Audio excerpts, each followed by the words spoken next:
I'm pushing it. I'm gonna be pushy with it. I see some YouTubers that won't even open up the panel until they get 10 donations. I don't even go that far, but I'm really gonna start stressing it. Y'all need to start donating to the channel, period. You can find me on TikTok, Facebook, Instagram, Snapchat, and WhatsApp. So Gary, introduce yourself and let me know where me and everybody know where we can find you. I already got 3 on deck ready to come on, so you know it's gonna be good. Let's go. What's up, everyone? This is Gary D, co-host with Embrace the Grace here. You could catch me with Boardwalk Global Media, which Grace is a part of the new family. We have a couple of podcasts that we do on a weekly basis. Our main show is The Real Discussion, which is done on Fridays from 8 to 10 p.m. But we're kind of in a hiatus now because we're building a new studio. But you can catch us on Facebook under Boardwalk Global Media or The Real Discussion. You can catch us on Instagram, Boardwalk Global Media or The Real Discussion. And you can catch us on YouTube, Boardwalk Global Media. And Grace, let's get into it. Let's get into it. I got Mr. Best in the World here. I got my guy, True Table, always bringing the 2 gems to the table. And then I also got Smitty, I nicknamed him last week, my co-host. He's consistent with it too. So I appreciate you guys coming in. Mr. Best in the World. I usually don't let people in if I can't see you on cam. So at one point or another, I got to see what you're working with because, you know, there's some crazy shit happening out there. But I do appreciate you coming in. If you could introduce yourself, if you have a YouTube channel, let people know where we can find you. Then we'll go to True, and then we'll go to Smitty, the order of how you guys came in. So Mr. Best in the World, how you doing? Thank you for coming. What you all about? Salute, family. Salute. Thanks for letting me come up. I represent a channel called Knowledge and Relationships. We're already monetized. We're 3,000 strong and growing. And we're almost to 4K. We're on the road to 4K. Definitely look us up at Knowledge and Relationships on YouTube. Me, myself, and M3, and the rest of our team. Be Easy, Big Rick Slaps, and the rest of the team. And I mean, salute to everybody with the Knowledge Relationship team. And yeah, we definitely working hard. And this seems like a very interesting topic. You know what I mean? And I would definitely love to chime in. Awesome. And again, thank you for coming. True, how you doing tonight, sir? I'm Gucci, you guys. How's everything going? Good. That's good. So yes, my name is Daniel Rucker. I'm with the True Table YouTube channel. Talk about all things relative to men's mental health. I'm an advocate for men, so I definitely support the things that we do. Relationships, self-awareness, and I'm just here to add to the conversation. Thanks for having me again, Grace. Absolutely. Thank you for coming because you represent a generation that's lost, but you seem to have found your way to some common sense and some integrity, and we need that. You know, we old heads over here, so we need that fresh, new, refreshing thought process. So I appreciate you coming on. And to my boy Smitty, how you doing, sir? What's going on? Can y'all hear me? Am I nice and clear? Yep. Yes, you are, sir. So let people know where we can find you. Definitely. You can find me at the JVJ Network every Friday, right? For the Friday night talk at 9 o'clock on Eastern time. You can also find me on Smitty's Corner. Now, what's taking place, just in case, real quick for people to know, I'm working on getting my data cleared out. I got a bunch of videos loaded up. I can't load them because my storage is full. I've never gone through this before. So other than that, you can catch me here at Grace as her co-host, every Thursdays as well, at 8 o'clock. So other than that, I digress. My mic is muted. Let's have a great show, Grace. Let's do it. Absolutely. And last but certainly not least, I have to get used to it. You guys will also find me on the JVJ Network. I have become a permanent podcaster on Thursday nights. So I will be streaming on JVJ Network as well on Thursday nights. This is a network that Let's Talk JVJ has collaborated with a lot of up and coming podcasters. So if you guys are interested in becoming part of the team, hit them up. So shout out to the JVJ Network. So make sure you sub up to that network, everybody on the panel, everybody who comes in, and of course, embrace the grace. So what we talking about tonight, gentlemen? This was a heavy one for me. I didn't realize just how much information. So we're really gonna have to split it in part 1 and part 2, because we would have went over almost 4 hours if I would have went through all the material that I got. So tonight we're gonna cover what insecurity is, the types of insecurities, and the effects of insecurities. And y'all gonna have to tune in next week to learn about the most common insecurities for women, the most common insecurities for men, and how we can help each other deal and cope with these insecurities to maintain healthier relationships with ourselves and with others. So with that being said, I am going to go around the panel because I want to see what you guys have embraced on what insecurities are. So of course, Gary, what is your take on what insecurities is? You can think of yourself or others, but what, in a nutshell, what do you think is said when somebody brings up, oh, you're insecure, you have insecurities? Insecure to me is, I guess, an issue that, it deals with like lack of confidence, in a certain area.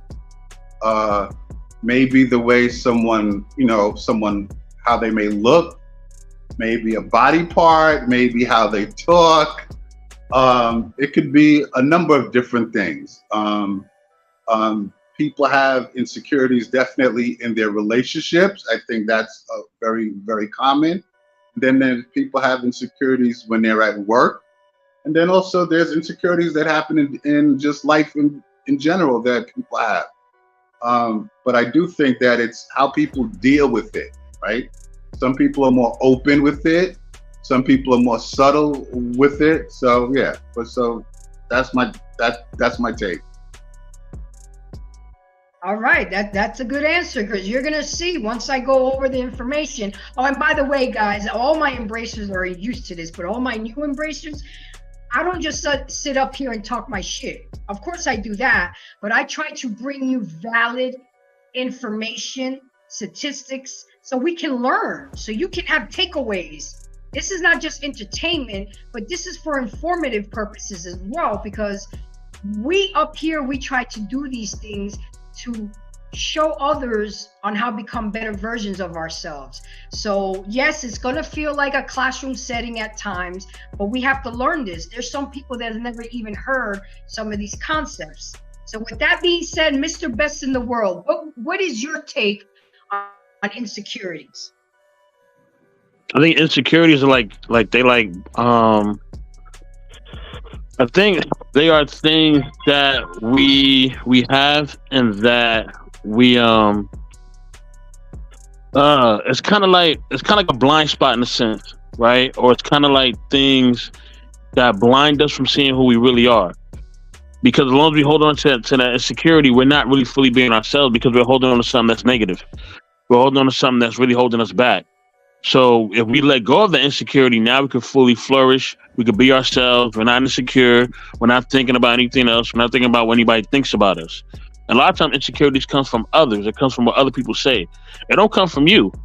You know what I mean? You go outside, you feeling good about yourself, everything going good, and then it takes one or two people to make a comment or make a joke or make a sly remark, and now everything that you felt about yourself is going down, and now you're looking in the mirror, and now you're trying to, compare yourself to others, and all these things that you're doing is not benefiting you.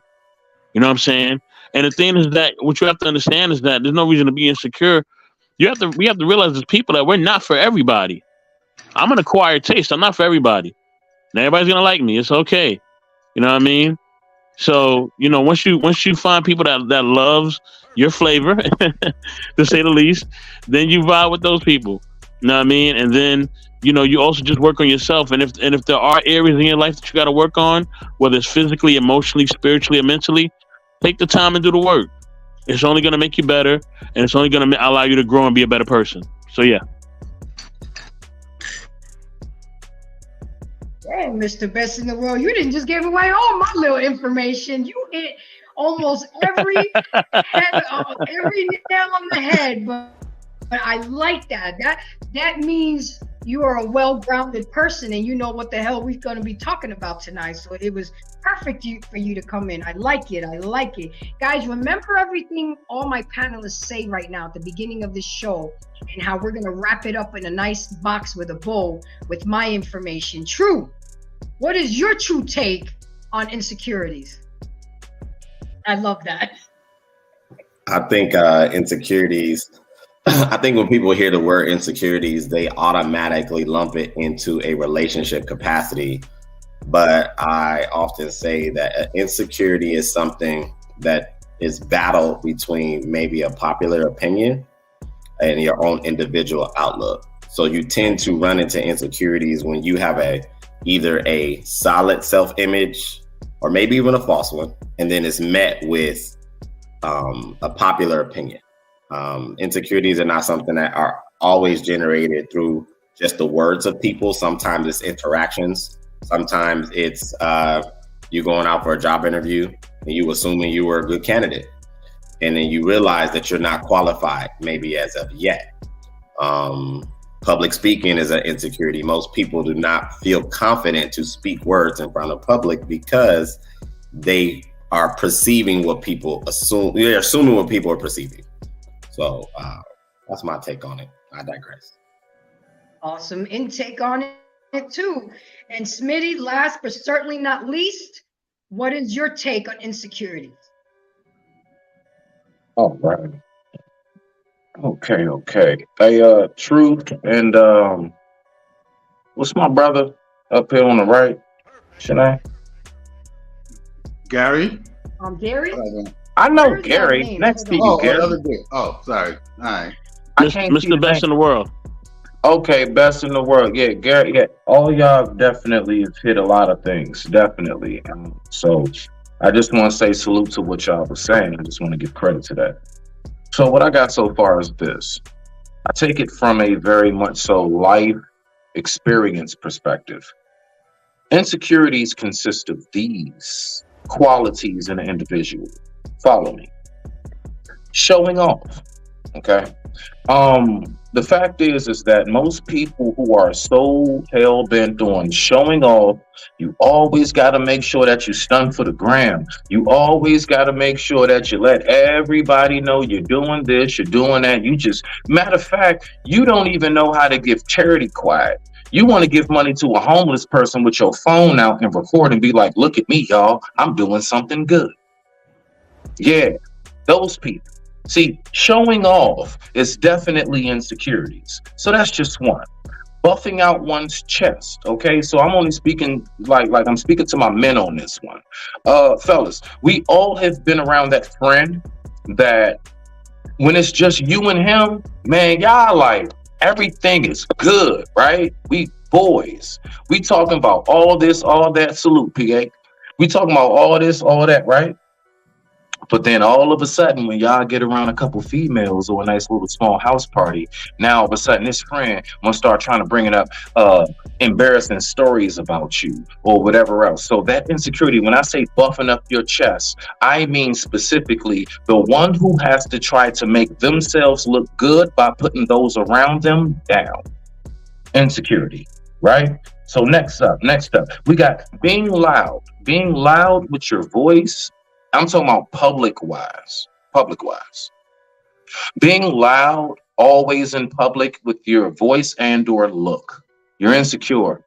You know, those people that got to have the colorful stuff all the time. See, the real loud everything about them is loud is because they don't know that I have a shine within me. I have a natural light. And, you know, I got to go ahead and make sure everybody sees what color hair I got. I got to talk the loudest in the restaurant. I don't know how to keep my voice at the table because I need everybody to look at me, right? So after that, we got not standing on your word. Insecurity also comes from those who actually sit around and will say this and say that. But the very moment that you get around just 2 or 3 people that's like, nah, man, I don't agree. Now you bending and folding on your word. No, sir. Stand on that. Don't know. Show the security within yourself and what you say. Stand on it. I don't care if it's 5 people that's saying, nah, we disagree. If you, now, I'm not talking about actual statistical facts. Like if you got 5 people saying 2 + 2 is 4 and you keep trying to say it's 7. No, I'm just saying, like, you know, when it comes to like things that can be subjective, right? The subjective factors of life. All right. Then last but not least, I would say over explaining oneself. Don't keep trying to do no whole bunch of, see, you actually showing insecurity. You showing how much you really not that sure about yourself. If somebody says something or whatever it may be, and you just don't know how to just say, you know what, I really don't have to explain myself to you when it comes to the characteristics of who I am. So when you going all out your way to keep on trying to let people know, no, I am this. No, I'm not that. Look, bruh, these people are complete strangers. They have no effect on your life, like in no formal way. These are just people that and I'm speaking from the nowadays terms. Probably people you just seeing typing in something on a comment or a chat or something, and you feel like you gotta over explain yourself.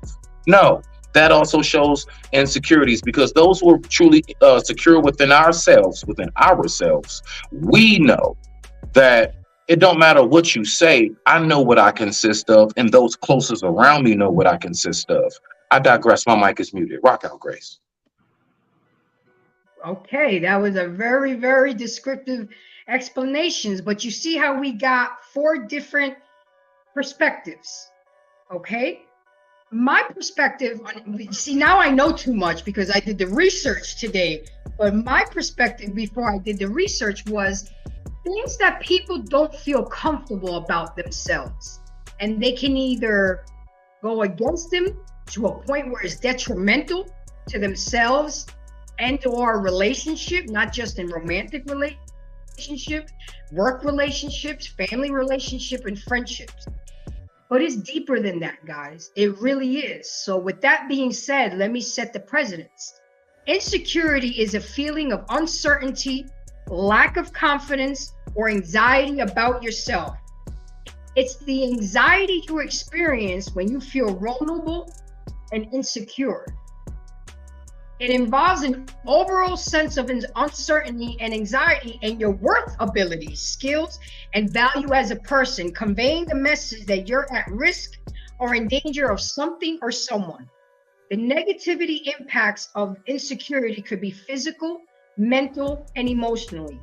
Without security, one can't accomplish full trust of function to your fullest potential. And guys, that's not only just in romantic relationship. All this applies in your work relationships, in your friendships, with families. Here I got PA Texas, who is a well-made, well-educated man. And look at him. What up, y'all? I'm going to be in the chat. One of my insecurities is my big ass beer belly. But I ain't going to stop drinking, so I just had to get over it. I'm a big belly bastard. It is what it is. He's embraced his big belly. Fuck it. If y'all don't like his big belly, then keep it moving. And that's the type of things that we need to start doing and stop allowing things that we feel are insecure about ourselves to stop reaching our full potential. I would have never thought PA would have had any. There's some people that I would have never thought that they would have had insecurities. But when you start talking to them and realizing, wow, they're just like me. We just have different insecurities. And PA came back and said, I feel that comment. I have to find ladies that flavor because she's gonna keep a mouthful of my PA. Would you keep it? To read these comments before. Boy. I mean, I love you. I really do. You bring the comic side to shit. Let me just go ahead and finish reading it. I didn't already went through it. And oh yeah, and that's my friend is in the bottom line because Stone Cold said so. I know that's right. So they're gonna keep a mouth full of flavors.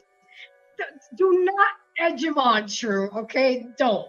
I'm gonna have to realize I'm gonna have to read my comments, especially PA comments, before I post them up there. Jeez, PA, are you sipping tonight? So then Food Channel, he's lurking. He's always lurking, and he comes in and he said salute. Hold on 1 second. Salute to the chat and panel. Embrace. Thank you for coming. I did post a link. I did pin it, so you're welcome to come up. Okay, guys. So let's continue on. Let's talk about the types of insecurity. Even though a lot of y'all already mentioned it, but you know, we got to get to it. You have social insecurity. What that means is it typically involves a lack of confidence in one's own ability to do well, succeed in social setting. Like other forms, social insecurity is mostly a creation of a person's anxiety and what could happen in the future rather than what has happened in the past. Often, social insecurity will overlap with signs and symptoms of social anxiety. Someone with social insecurity might worry about appearing awkward, saying something hurtful or inappropriate, not being smart enough to contribute to the convo, and not understanding. So with that being said, because we're going to break it down a little bit, not too much, because I do want to get through everything. What do you guys think about social insecurity? Barry? Okay. Social insecurity. I mean, I think that there's some people who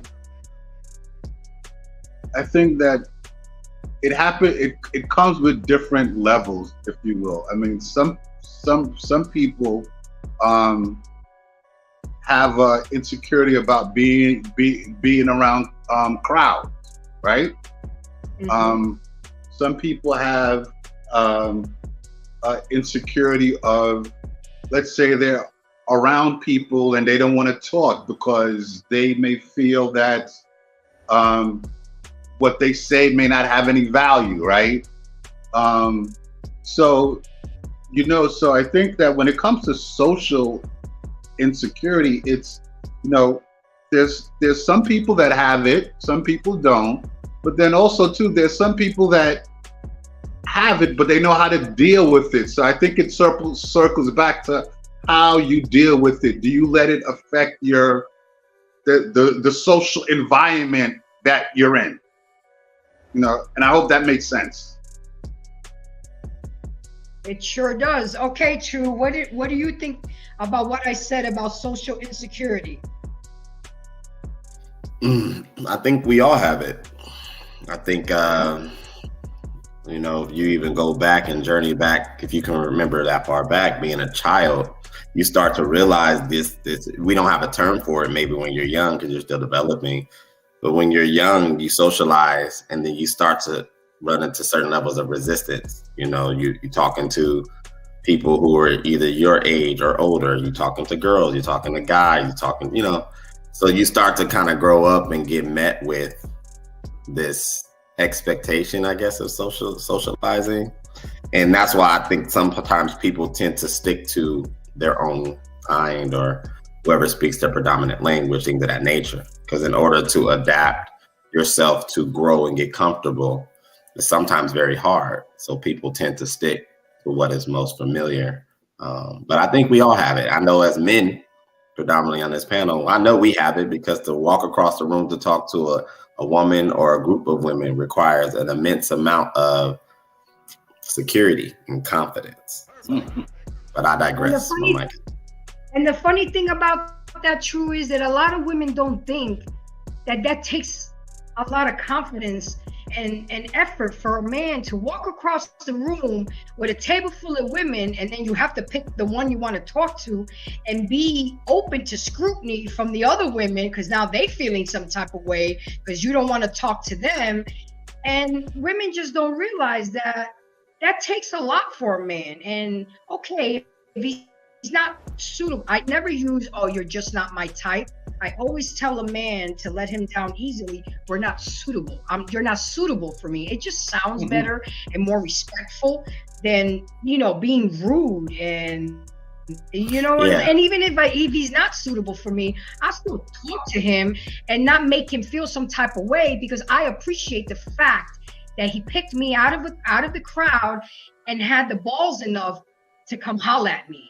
Right then and there, you're showing me you're a go-getter. You saw something you liked, you went for it, you have impeccable taste because you picked me. You know what I'm saying? But if you're just not, I have to talk to you first before I even come to that conclusion. Just because, you're not a certain physical appearance of what I'm used to, I'll at least talk to you. Come on. You know what I'm saying? But well, some women don't even do that. This is why women are horrible people.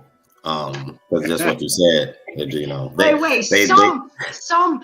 Oh, I'm sorry. Come on. I'm sorry that the pretext. Some women are horrible people. Yeah, I do believe that and you're right, they won't ever understand it. Because they don't put themselves in a position to have to. They would understand a lot more about men's struggles if they did more assertive things, but. You're totally right, Grace. Totally right. Absolutely. All right, Smitty, let's keep it short and simple, my dear. What is your take? I have to, babe, because you just be going all in, on what I spoke about, social insecurity. What do you have to say about that? I know you be writing notes. Insecurity is bad. I digress. My mic is muted. Oh, stop it. What? You have more to say. Short. Social insecurity. All right, fine. I got you. I'm messing with you. I'm messing with you. I'm messing with you. This is my thing, right? So to what Gary was saying. This is the thing, right?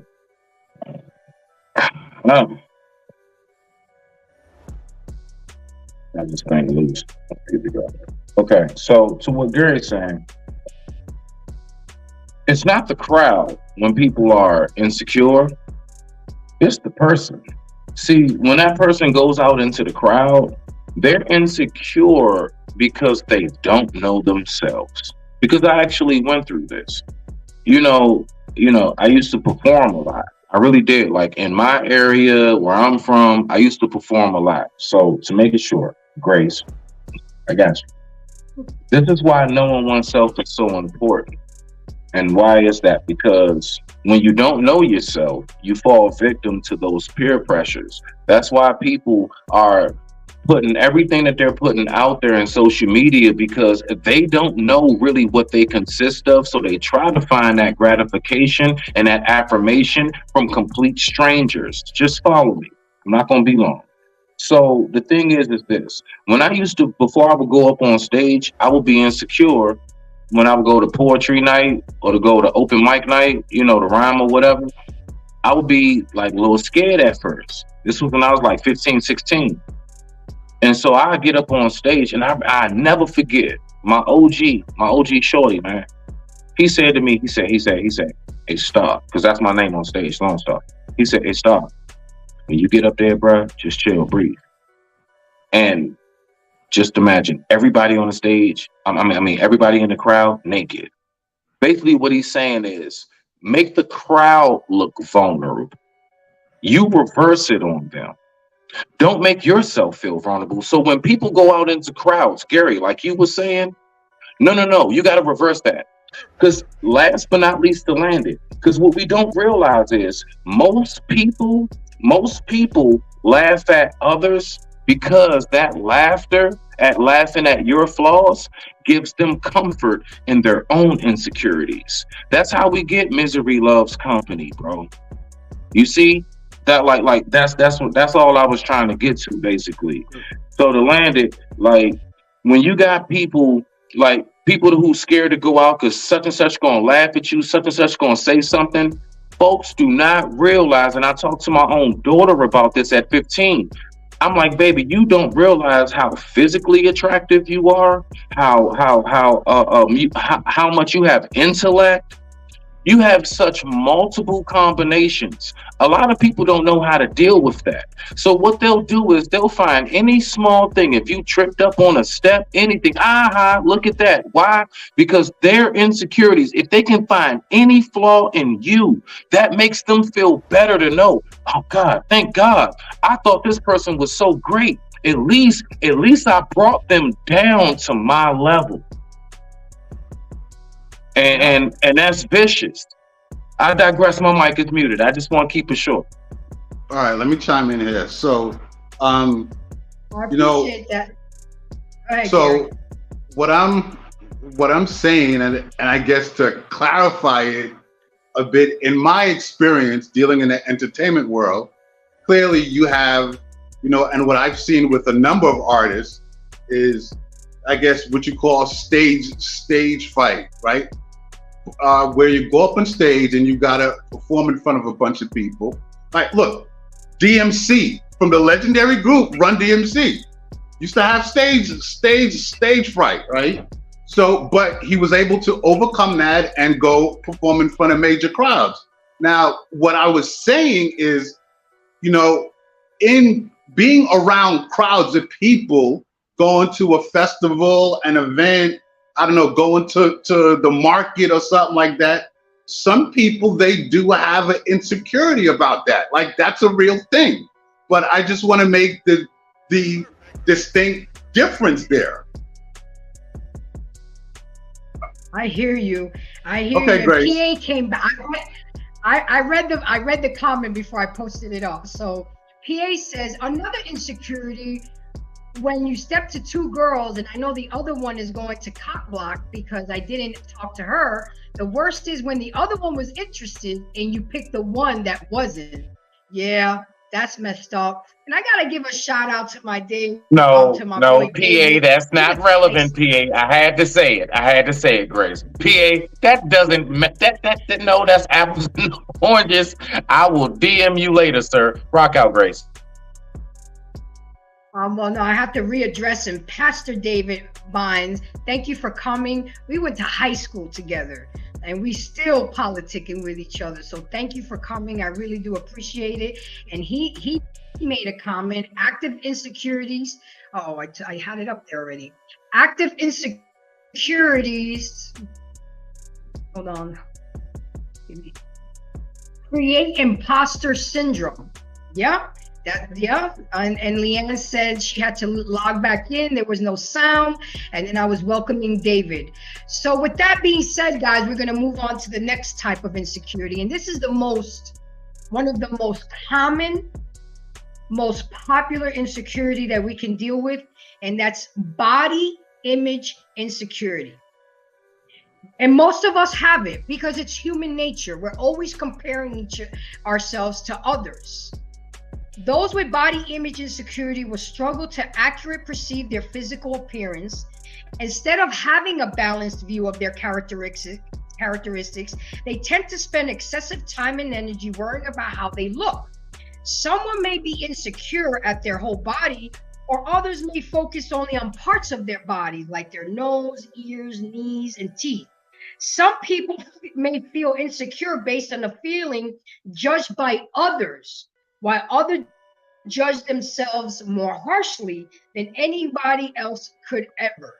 So with that being said, guys, we're going to go around the panel again. We're going to talk about your take on body image. But keep in mind, guys, that this is an insecurity that most people have. We always want what we don't have. I like straight hair. I got to pay to get straight hair when I have natural curly hair. There's people that pay money to get curly hair. So we always want what we don't have. So Gary, what's your take on body image insecurity? Real quick, I'm so sorry. I just want to, because I'm writing down my notes. I just want to know before you get to me, are we talking strictly about the actual like your body, or or are we talking about body and clothing as Just well? in general. Just in general, Okay, because I'll bet. take it That's more. all. I'll take it That's more all. personal when we do our final thoughts. That's fine. Okay, so Gary, what's your take on body image insecurity? Body image insecurity. I mean, listen. I think in this age of social media, I think that there are a lot of people that have it. Um, I think that most people, they. I would say this: there's some women that I know who are great, who are models, and you would look at them and you would see, wow, she has a hot body, but to her, she may feel that she's fat on her legs or her thigh or her arm or what have you.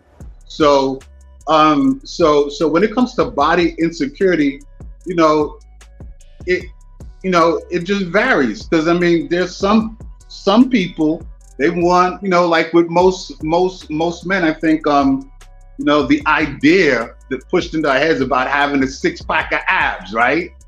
Now, some men may feel because they don't I'm have a glad six you brought pack. up the men because it's not only women. Right.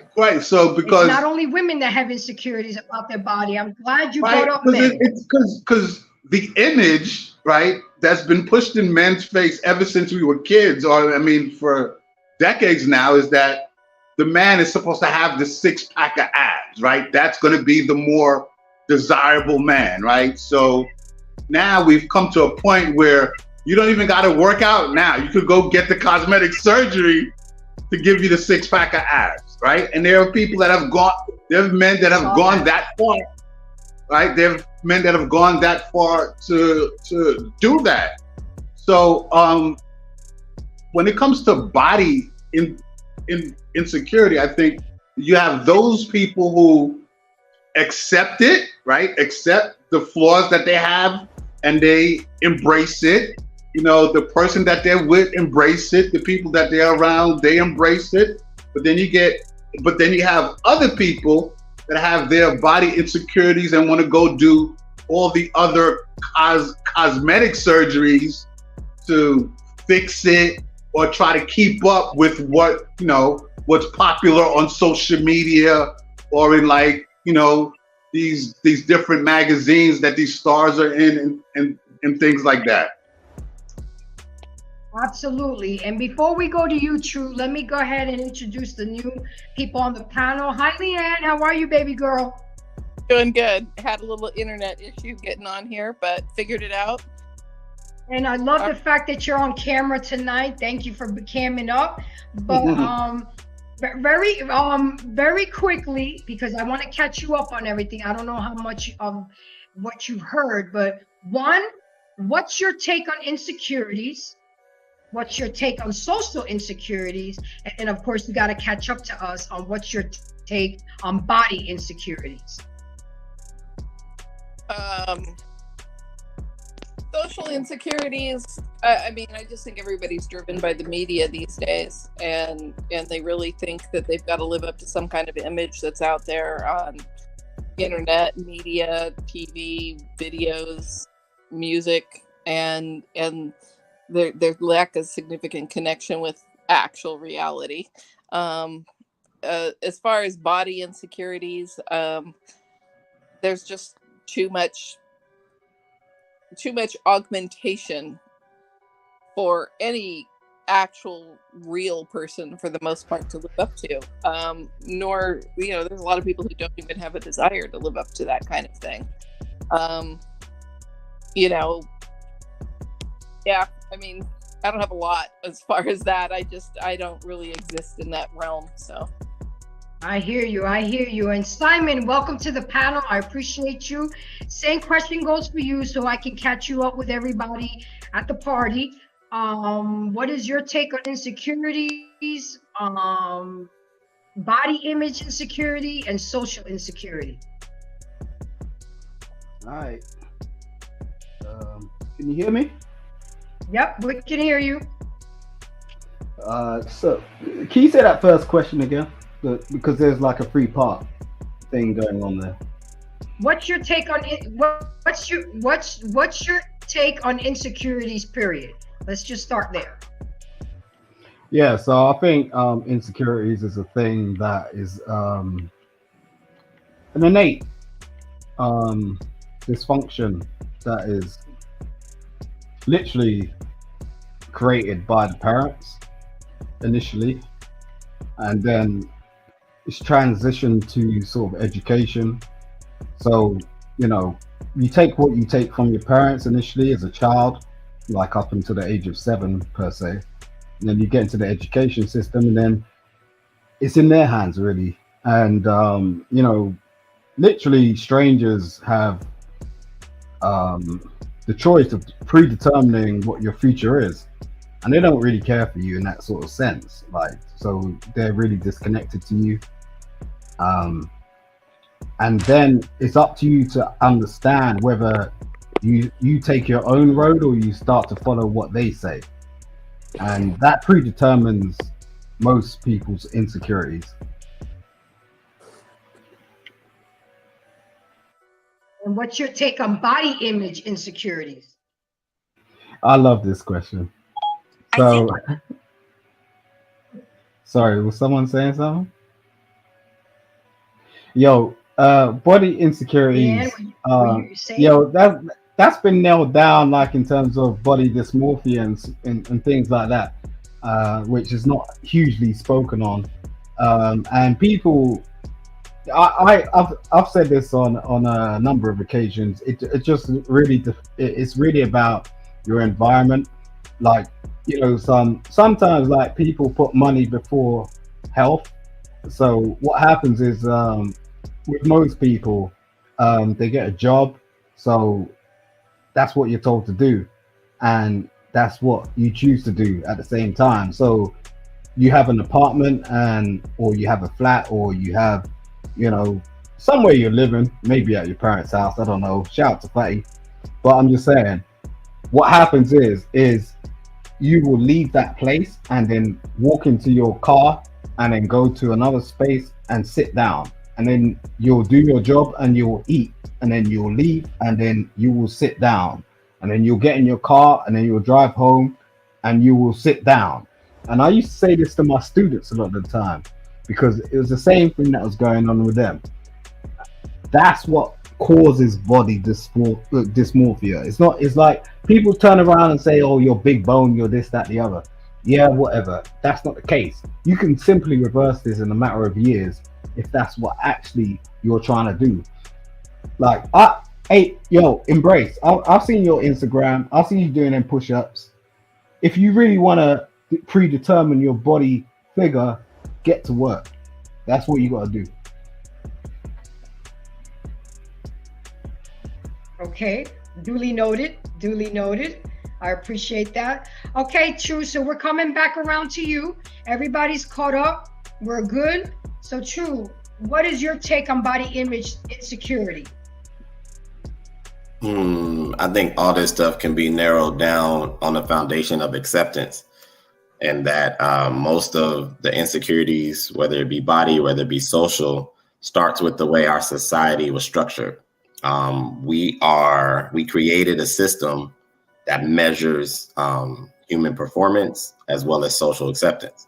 So people tend to derive their value based on that, and that's now just on 10 with social media. It's the same thing.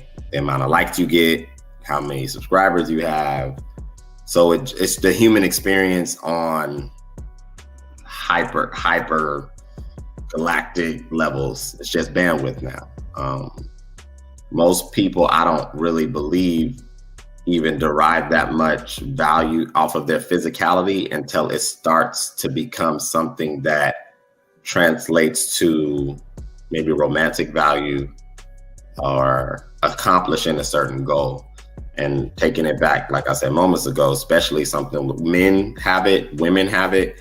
I would say, though, women have a different benefit because you guys still tend to be able to experience male attention, whether you're tall, short, round, brown, light, short hair, long hair. Whereas with men, it's not like that. So it's very different for the sexes, as well as what Simon said, depends on where you're at. So I digress. My mic is muted. I think romantic. And Smitty? Sorry. Go ahead, Simon. Go ahead, real quick. No, I was just saying, like, the point True made about romantic positioning is kind of important. But yeah, I'll come in later. Okay. And Smitty, what is your take on this? Okay, so the whole, like,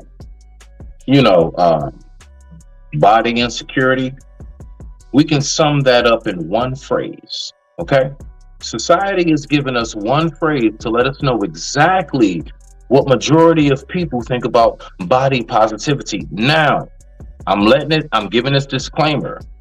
This is for the women, not the men. And I got something to say to my London brother right here too when I'm done. UK, London, I don't know. Anyway, what it is this. The phrase is body positivity. Why do we say that? Body positivity is basically the term that's saying, do not shame me for being lazy.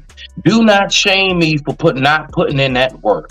No, this is body positivity. No, Lizzo, no, listen, I don't care how many Subway subs she eats. At least a Subway, she got more lettuce than turkey. But still, I mean, listen, we need to body positivity everything. So don't shame nothing. That's where the body insecurity comes from. It comes from the simple fact of we are in a society that you can't say nothing. Now, that's why I say it to the women, because the fact is this, men, no. Grace, I disagree with you, what you said earlier. About So what? take down my notes. It's not with men. It's not women and men. No, it's not. The body like the whole body insecurity, that's more so way more women. That's like a true full, like once in a every other blue moon anomaly. When it comes to men wanting to go ahead and be looked at as the six-pack abs, Gary. No, we want to be looked at as we got that six figure. We looked at as more so what we can produce. Men don't feel good when we're not someone who is relied upon by those who are around us, bro. We want to know that we are that man that when something is going down, you can call on me. That's how we based our value. It's not about body. Am I allowed to finish or am I talking too long? I'll shut up. I'll shut up. Smitty, I gotta throw this in you. Two of the biggest insecurities for men is their height and their dick size. No. Watch this, Grace. Watch this. You want to know why that is now? Because women keep on talking about you got a little D. Women keep on talking about I don't want you unless you over 6 feet. See, the fact is that women put that into men's head. If you hear the same thing over and over and over again, you will eventually adopt it. Now let me rock out because I'm almost done. Now, when it comes to the whole like parents, to my London brother, when it comes to the whole parents have set up that insecurity within kids, no. Now, one, I don't know, so I'm going to ask. I don't like to assume and make an ass of myself. My brother, are you a father? Yes. Okay. I'm a father as well.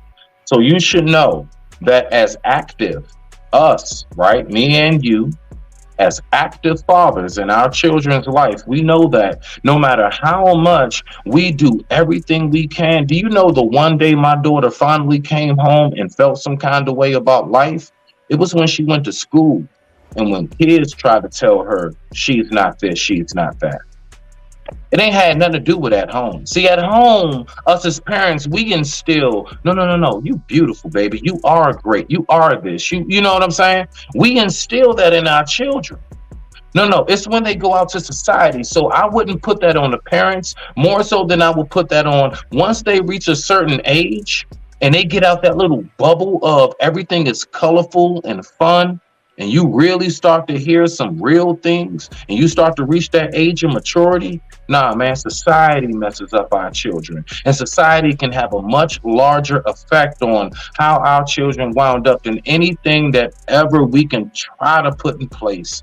All we can do as only two people, the mother and the father, that's it. We're only two people. You got a whole planet. You got a whole millions of people that are possibly saying the correct, the direct opposite of what you are trying to advocate. And that can take its toll. And they can wound up coming home, because I've had to go through it. Dad, I was told this. Nah, Dad, that.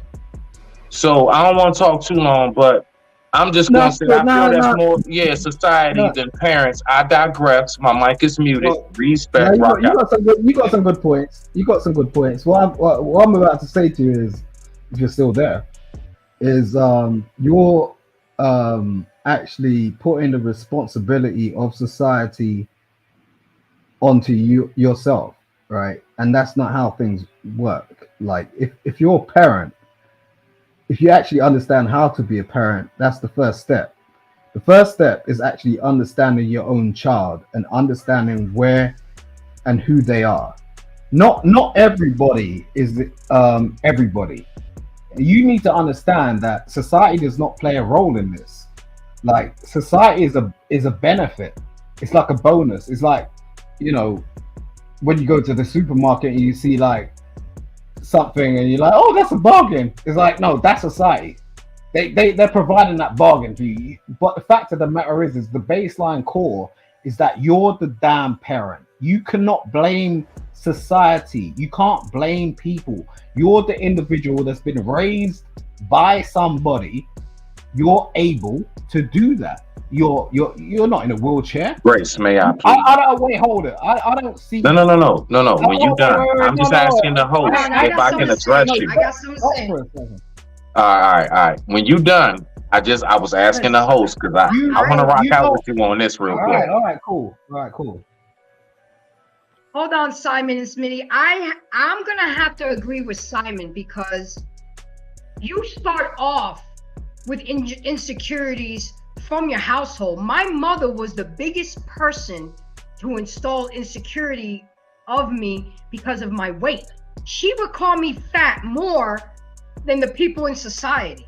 She would go off on me about my weight more than the people in school. So for my own mother to do that, and then to go out there in society and have that put on top of that, because that was one of my biggest insecurities, was my weight. I've learned to embrace it, especially when I started modeling for plus size. But yes, Smitty, it does start at the home, because there's parents out there that are not nice, that are not as loving. You got parents that tell their kids, you ain't shit, you black as fuck, you're fat, you're dumb, you're stupid. And that is already forming their sense of security of your own parents. One day I went to my dad, Smitty, and I said, hey, Dad, I lost 25 pounds. You know what his response was to me? Oh, that's like taking a cup of water out of the Pacific Ocean. I'm like, damn.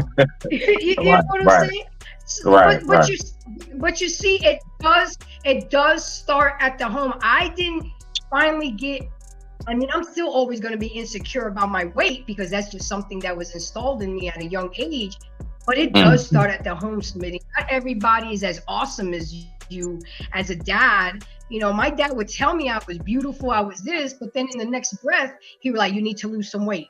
But then in the next breath, we sitting down eating a half gallon of ice cream. So it was very confusing to me as a child, and a lot of mixed signals. So I would have to agree with Simon that, just like we teach good things to our kids, we teach them bad things too. And every parent is not a good parent and shouldn't even have kids. Can I please, Gary? Hold on, let me chime in here. No problem. So, circling back to the body positivity, we live in a society now where everything is optics, and you have both women and men that have become victims of body positivity. Now, clearly, it's a lot more women, right, that go and do the cosmetic surgery and stuff like that. But also, you have men that do it. Now, it's not on the same level, but still, it's an issue because of what we see, or what we see that's put in front of us, whether it's on TV, in the movies, the certain type of models. Look, I think those of us that are maybe 40, maybe at least 40 and up, growing up, the top model was this guy named Fabio, right? Right? So, right, that's what was thrown out, right? In front of so if you didn't look like him, you were not going to be the desirable man. I don't know right? what you're talking about, but yeah. Right. So all I'm just saying is that we're in a society now, especially with social media, that women need to look a certain way, right? And then you have some men that feel that they need to look a certain way. Now, clearly, it's a lot more women than men, but that's just where we are now. Mitty, go ahead, done. Jump in. All right, so when you all are talking about, so I get you, Grace. Now, I want to make this very clear. To you and my UK brother, right? My London brother, both of y'all specifically, I will not take away from your experience. I want to make that very clear. I don't want y'all to think for any second what you all are saying I'm trying to discredit. No, that's a good point. What I am going to say. Yeah, I understand what you're saying. Go. So, but what I am saying is, you all are the anomaly. You all are damn near almost, I mean, not even like a 20, you're like a 2%. Okay, the fact is that majority of majority of parents, okay, majority of the time, when parents have children, like, it's a fact, we know most kids are told, you're such a prince, you're such a princess, and everything else. We know majority of kids hear the most positive, uplifting things. You're so beautiful, you're so handsome, all of that. I am so sorry that you two went through what you went through, but I promise you, we can't go on no anomaly and try to make that be and try to talk about that as if that's majority of families. I'm sorry, Grace. No, boo. No, it's not. It's not. Majority of mother and fathers, no matter how effed up they may be, no matter they may be on drugs, alcohol problems, or whatever it is, if they ain't beating the crap out of and locking them in closet, if it's not that, I promise you, because we know many stories of people who grew up and said, you know what, like Pop, Tupac, his mother was a crackhead, all of that. That man still, hold on now. I'm about to land it. That man still got a song called Dear Mama.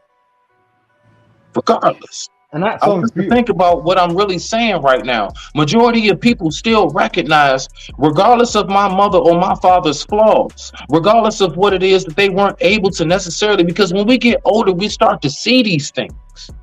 You don't see them at first. A lot of us don't realize I was poor when I had peanut butter and jelly for lunch and I had a bologna sandwich and cheese for dinner.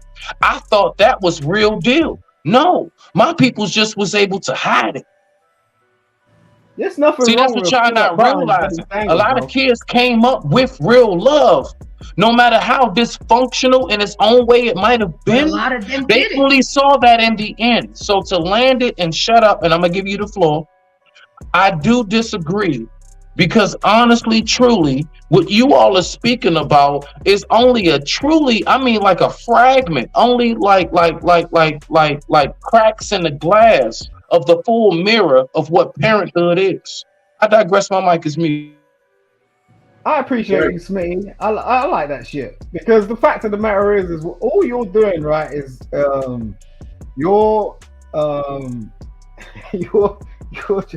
broadcasting what most of these black niggas out here doing. And the fact of the matter is not being bad or nothing. Sorry, Grace. I'm just saying, like, you don't need to be there. Like, you seem like a really intelligent guy, and what you need to do is network with people that like you. That's all you need to do. It's kind of simple. Let me ask you a question real quick. Let me ask you a question. Have you ever, no, honest question. It's not even a come for. Real quick. Have you ever asked me what I do? Have you ever asked me what my like normal day consists of? What I do throughout the day? I'm just asking a question. Please. Before you explain, just give me a yes or a no, then explain. I just did. I said I have not. Thank you. Now explain. Yeah, but what's your point, okay, bro? So moving on with Grace, guys. Grace, go ahead. Yeah, move. Let's. Nah, she caught it. Thank you, Grace. Let's move on. Can I chime in there real quick, just to add to it, if I can? Go ahead, True. I think that what you guys were speaking on was two different things. There's parenting, which is just the position and the aiding of raising a child, and then there's insecurities. You know, and being a child of 3 siblings in my family, I can particularly tell you a lot of times the foundation, whether it's good or bad or indifferent, there is this thing called emotional makeup, and every person has it differently. So you could be raised under the same condition as your siblings, but perceive things very differently than your other sibling. And I can speak to this in personal life. Same here. Hey, True, you hit the nail right on the head. I'm right. I had the same experience. Okay. You fucking said the truth. I am the only sibling with color, and my other 3 siblings are all white, green eyes. My brother used to call me the N-word. Oh, they found you in a trash can. That's why you look different. All of that affects a child when they're young. They even had to put a lock on my door because he tried to delete me 3 times. Hey, Grace, can I ask you something, Grace? Can I ask you something? Yeah. I want to ask you something, Grace. What's the difference between somebody who went through something like you and somebody truly like myself, who my siblings, 4 of us, right? All same parent. No. My older sister, Kim, it's just she got a different mom. But the rest of us, same mom, dad. What's the difference between that and you being the actual black sheep? Like you being the one who, even though you stepped out into the streets, even though you know, because my siblings, they've always been for the most part straight arrow. Kept jobs, graduated. I'm the one that stepped off the porch. I'm the one that went off into the streets. I'm the one that went off and messed around with my uncles and my cousins. So what's the difference between somebody with what you talking about and somebody who does have all of us are blood, all of that, we look alike and everything? You can see clearly, oh yeah, I can see that's your sister. I can see that's your brother. But yet you the only one that's looked at like you the F up of the family. Only because you're the only one that went to prison. The difference is that my parents made it obvious that I was the black sheep of the family, and I was my dad's favorite, but overall he loved his son. My brother couldn't do no wrong. He was harder on me, and I was the baby, and he was on my brother. Because he was, I don't know if you guys know the culture of Italians. When an Italian father has a son, that's their whole world. It's the same thing in Latino because my family's background is Cuban. The sons are like royalty. So I know what you mean. My mother absolutely adored my brother, but me, I had to learn a lot of shit on my own. My dad would be like, here's $1,000, find a place to stay for 2 weeks. I'm taking your mother to Vegas. I'm 13, 14 years old. My brother was allowed to stay at the house, but I had to go find somewhere to stay. But you know what? That taught me survival skills. That taught me to be resourceful. That taught me to gain the streets. Because I literally, how do you give a 13-year-old, here's a stack, find somewhere to stay for 2 weeks? So I stayed with my girl, gave her parents $500, to feed me, take care of me. I learned how to take public transportation, how to take the subway, because I would have never learned that with my parents. But the fact still remains is you learn this bullshit starting from the home. If it wasn't for my dad being such a hard ass on me, I don't think I mean, I know this is kind of private, but my brother committed suicide on my father's birthday. So that alone. Your brother deleted himself. Let's keep it clean, Grace. We don't want to get the channel strike. Well, keep it clean. Suicide is deleted himself. But yeah, he deleted himself on my father's birthday, and you'll see that I have a short on suicide awareness. So that alone, guys. On deletion. Yes, deletion. You have a page about deletion. Yeah. So I guess we could partially agree then, because it seems to me that, like, you know, we spent the time going to each individual experience, and people can find a way to kind of, you know, make this a definitive truth. But what I was trying to allude to is that the perception is based on the emotional makeup of that individual. You know, like if you talk to my sister, she would swear I'm the favorite of the family, right? Based on her perception. Same mother, same father, same household. However, sometimes because of the temperament of the individual, love is not evenly distributed from something like a parental unit. So you could be eating the same food, living in the same house, you know, but if that child has a different need, then it could create insecurities. That's what I was trying to lead. Let me tap this one part in real quick, Grace, before we move on. Me personally, out of all my siblings, and this is some real stuff, I was the only one out of all my siblings. I was truly like considered like the truth, the promise, the golden child, because of my talents, like being an artist, being a writer. You all don't know about what Smitty has done, and I ain't gonna get into that because that's not the platform for that. But there are people around me who know how geniusly gifted this man is, and I messed that up. And what happened was, when I went to prison, my mother totally, like, at one point, like, disassociated herself with me, because I was supposed to be the promise, and I let the family down. So, you know, that aspect can come into play when you got people who, once upon a time, they were the ones like me. I was the one that was the golden child. But then when I effed up and I went out to the streets, my family totally disassociated themselves with me. And that was something rough to deal with. So then my siblings got more to shine. Why? Because they're the ones graduating from college, got a career, you know, just got a promotion. I'm the one in the halfway house, just getting back out into the streets. So, you know, that can happen as well. And y'all were raised in the same household. Right,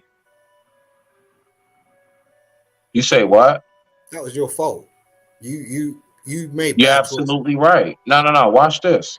You're absolutely right. Never, not near one point while in the jail cell, while on the streets, while I was struggling, even this very moment, I have never blamed no one else. The only thing that I'm speaking about is what I've went through. You are 1,000,000,000% correct. That was 100% me. I fucked up. You right? That's right, bro. Thank you for recognizing that. No. Grace. Okay, keep it moving. I don't think you fucked up. I think that's just part of the process. And I think... Absolutely. Simon, let me go ahead and move forward with this, because we're already into an hour and 15 minutes. Another type of insecurity is job insecurity. It centers around a person feeling inadequate in the workplace. They may have overwhelming doubt, confusion, hesitation, and anxiety at their job, and constantly feeling like a fraud. Students in all levels of school experience a similar type of insecurity that leads them to question their intelligence, ability to craft a well-written paper, and apply knowledge as needed. In either case, people with job and school insecurity face problems including failing grades, poor work performance, and leaving tasks unfinished. What I'm going to say about job insecurity is this is one of my highest level that I'm secure in. I know I'm good at my fucking job. I will tell a job in a heartbeat. I know my worth. I don't need an evaluation. I don't need a raise. I know, I've told this to my boss. I know I'm a Michael Jordan on this team. You know why? because I've been here 9 years. My customers come back, they praise me. I just wish that that same security that I had in my job security, I had in other areas of my life. But being that said, we're going to go around the panel, guys. Keep it short and simple. Tell me something about what you guys have to say with job insecurity. I'm going to start with Leanne because she's been quiet for a minute. Leanne, what's your take on job insecurity? I think a lot of people, let's see. I'm a hard person to ask because I've always been self-employed because I'm a terrible employee. I think policies are lame and I don't follow the rules. Typically because the rules are to make somebody else comfortable and not to be more productive or to really create an effective work environment. You know, I own my own business. I'm a professional seamstress. I specialize in bridal. And from the time I literally bullshitted my way into my first jobs, I said, oh yeah, I can do that. Never done it in my life. But I walked in and I did it. So I've not experienced that specifically because I just kind of walk in like a boss and then take over, and have done so from the beginning. But I've watched other people do it. In my profession, there's a lot of people that have a lot of skills and they walk around, they tiptoe, and they think that they're worth a very small amount of wage, yet there's only a handful of people with the abilities that they possess. And so I guess my experience in that comes from the other direction. I watch other people with those insecurities and I'm like, you know what you're worth? Like, this is a joke. I mean, one of the first things, I worked at David's Bridal way back at the beginning, and I walked in and I was making more than the manager was, who'd been there for 2 years, and found that out a week into it and told her, you need to go ask for a raise because I make more money than you do. And you're supposed to be the boss of me. You know, there's just a lot of structure to that there's a purpose for insecurity in the workplace because it keeps everybody under control. And so that's kind of my perspective on it. I think if you're willing to do your job, you're willing to show up, you're willing to learn, and you're willing to keep.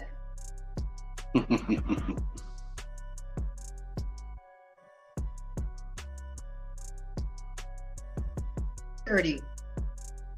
Next. What's your take, Gary? What's your take on job insecurity? Personally, I've never had an insecure job, but what I will say in my experience, because of my background working in the entertainment business and working on Wall Street in investment banking, both of those areas, I've had supervisors and or managers that were they were insecure about, like, I made them feel insecure, right? So they, you know, when I came into the picture, you know, they felt like I knew a lot more than them. So I guess they weren't the know-it-all. People were coming to me and stuff like that. You made a Michael Jordan quote, which is something that I used to use, where when it comes to what I do in the entertainment business and even in investment banking, I'm the Michael Jordan of that shit. Nobody can stop me. I'm on, like, people know that when it comes to that, I know my shit. So the people that the companies that I've worked for, I've had supervisors and managers that they were insecure, right? I made them feel insecure. Mm-hmm. They felt threatened. Exactly. Okay. I hear you. Simon, what's your take on job insecurity? I think it's kind of interesting. The thing is if you're a boss, if you're a real boss, if you actually understand stuff, if you actually have led companies, if you've led employees, if you've led hundreds upon thousands of people, you'll really understand what that means. So what that means is you're not actually a boss, like, you're a manager of people. and their lives are in your hands, because most people are ordinary people. You know, shout out to John Legend. The fact of the matter is most people just want to get on. They have things going on in their life. They have relationships. They have mortgages. They have, you know, things that they're trying to set up on a basic premise. And if you've ever been in a position where you can predetermine people's lives, you wouldn't speak little on them. Like, what happens is you need to understand the overriding premise of this, which means you're building something that's bigger than what they're building, which does not lead to insecurity. You can't be an insecure boss. A boss cannot be insecure by definition. I don't know. I think a lot of them are. That makes him a bad boss. I think that, Absolutely. see, when you're dealing with people that are at least in my experience, dealing with the corporate world, when you're dealing with people that's in middle management, unless they really know how to manage people effectively, right, and let people grow to their best person that they are, or grow to their best potential, then that's not a problem. Now, if you're the CEO, the CFO, or president, you should, and more times than not, at least in my experience, when I talk with them, my conversations are easy. There's no threat, there's no insecurity, right? So a lot of times these insecurity issues happen from middle management and supervisors. Yeah, because they're always trying to get somewhere. Because, if you've not experienced being a COO or a CEO, obviously that's your goal and ambition. So there's obviously someone you need to tread on, right? So that breeds a certain level of, I would say, animalistic sort of mammal. Yeah. Predatory. Yeah, but listen. See, I think that, you don't, at least from what I've witnessed, you don't have to step on people to get to the top, right? One of the companies. You do. No, hold on a second. Hold on a second. I'm going to give you a prime example. One of the companies that I used to work for back in the days was Warner Brothers, which was owned by Time Warner. The chairman of the company at the time, Stephen Ross, Warner Brothers had like 97% of the global entertainment marketplace. Everybody wanted to be there, not only artists and executives, but people that wanted to work there because it was an environment that people thrived under.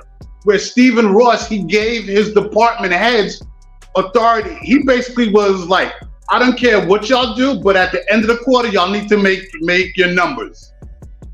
Right? Yeah. So how did Stephen get to where Stephen was at? Well, Stephen bought different companies, but it wasn't like he stepped on people and cut people's throats. Really? Yeah, listen, I know the Warner Brothers story. Yo, I signed to Warner's, so I know Stephen. Look, I worked for Benny Medina, all right? So right.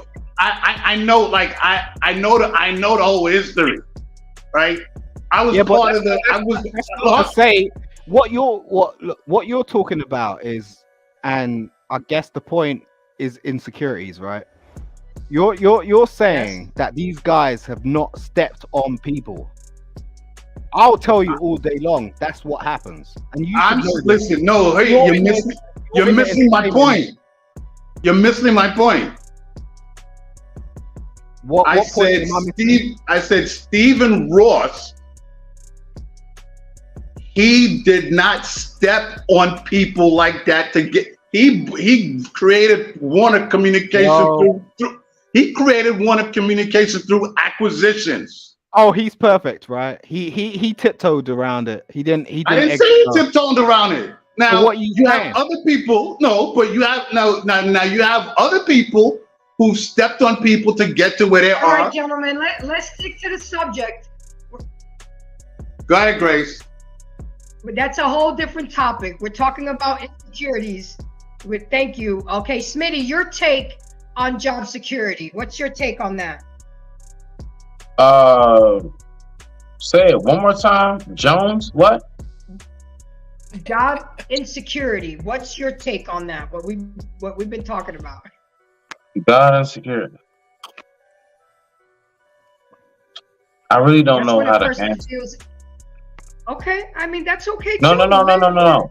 Finish what you were saying. I didn't mean to cut you off. When a person feels inadequate in the workplace, and they may have overwhelming doubt and confusion, hesitation, and anxiety about their job. What's your take on that? So, yeah, I mean, a lot of what I have to say when it comes to insecurity will still all fall back to the same thing. It's about knowing oneself. The fact is, I don't care if it's a workplace. I don't care if it's a party setting. I don't care if it's just a family cookout, whatever it may be. When you are someone who knows yourself, when you know you, you know how to see the flaws in others in a sense of like, you don't feel so insecure. You don't feel like, oh man, I'm in this work office space around all these perfect people who are so better than me. No, you know how to really look and you know how to see like, nah, bruh, y'all ain't no better. Man, what? And you really also kind of start to see, man, I'm actually, honestly, look, call it cocky, whatever you want. I'm possibly more intelligent on an intellectual level than most of you in here. Most of you in here just know how to look a certain way. And that's the problem. We get too infatuated on how people look in society. And you don't even realize the whole time that person not even on your brain level. You just going by, oh man, they look like this, they look like that. They always come in with the best lunch after break and everything else. They must really be something. The whole time, little do you know, they are so intrigued about you because they can't figure out how is it that you maintain your position. How is it that no matter how much all of us are trying to be like everybody else, you seem to stay to yourself and you seem to know how to hold your ground. So what will some people start to do? They'll start to pluck and pick at you. Now, what will happen? Most people will start to think that it means that there's something wrong with you because they plucking at me. Nah, bruh. What you don't even realize is you got such a glow. You got such an aura about you that they don't even know how to recognize it. They don't even know how to identify with it. So what do? Like most people who don't know how to identify anything that we don't know, what humanity does as men, as people, we kill it, we destroy it. I don't know what that is, shoot it. And we don't even know how to recognize that when it's taking place in front of us. So we would then start to downgrade ourselves. Now watch this to land it. Then what happens is you as a perfectly unique individual will start to contort and form yourself into what society thinks, what you think society wants you to be because you have no clue of what you ever really consisted of. I digress. My mic is muted. Rock out, Grace. Good thoughts. Okay, True. What's your thoughts on job security so we can go ahead and move on to the next one? I'm just gonna say it. Damn it, Smitty. Damn it. You done took pretty much. You remember that episode of Friends when they're like, "Don't take my thunder." You took my thunder, my guy. Like that's. I'm gonna double down on what you said. Because to me, this centers around this interconnected, for the sake of the topic, insecurities. Insecurities of the job is just a reflection of kind of what Smitty was saying. It's really about the inadequacies of a person or what they feel is inadequate. And so our society is built around the very thing that is insecurities. There's corporations that are smarter than most people to realize that in order to move a society forward, we need to create metrics to generate inside of an individual their importance and their value. A job is no different. So people who are insecure in their jobs, their titles, their positions, all they're doing is carrying the very thing that is the societal stigma of sorts, that if you hold this position, you're better. If you have this degree, you're smarter. If you work this company, you're more valuable. That's all it is. And it really just, again, goes back to what Smitty was saying. You as a person have to truly realize that as an individual, you have who you are at your state of value, so on and so forth. A job does not define you. You are supposed to be the one that defines the job and implement your value to overall grow the company or the position. Agreed. I digress. My mic is muted. Let me read this comment from PA, Texas. He said 100% at Smitty. That is 100%. I don't look like I'm a computer scientist at all. Before my name got out there, I caught hell trying to convince people I was smarter than I sound and I look. And that's the story. That's the sob story of a lot of people, because they get judged on social status or economic status or educational status, that they don't think that they can do the job. You know, just because an application comes through, oh, his name is Tyrone Smith. Oh, he black. We're not gonna hire him, but we'll hire Johnny Smith, when Tyrone was a more qualified person. So you're absolutely right, PA. Thanks for that thought. Then I got Foxy's in the house. Hey, beautiful Grace, thank you for coming, baby girl. So now this was very surprising to me, this insecurity. I guess because I never had to go through this insecurity, but there's actually people that go through basic needs insecurity. I just lied real quick. I experienced this not lately, about a year ago, but all my life. Food, housing, and health. Without food or health, it's challenging to succeed in life. When a person doesn't know where their next meal is coming from, where they'll rest their head at night, and how much longer their physical and mental health will hold out, they can't devote enough energy towards other aspects of their life. This high level of chronic stress results in physical hardships as well as psychological hardships. The first thing that came to my mind was single mothers who are struggling just to keep basic necessities for their children. The chronic stress. And I can honestly say I've never experienced this insecurity till last year. And it ain't nothing nice to worry about where you're gonna lay your head at, where your next meal is coming from. But this is something that a lot of people constantly go through every day for years and years of their life. So we're going to go quickly around the panel because we still got some stuff to do. Go ahead. Who spoke? Oh, it's me.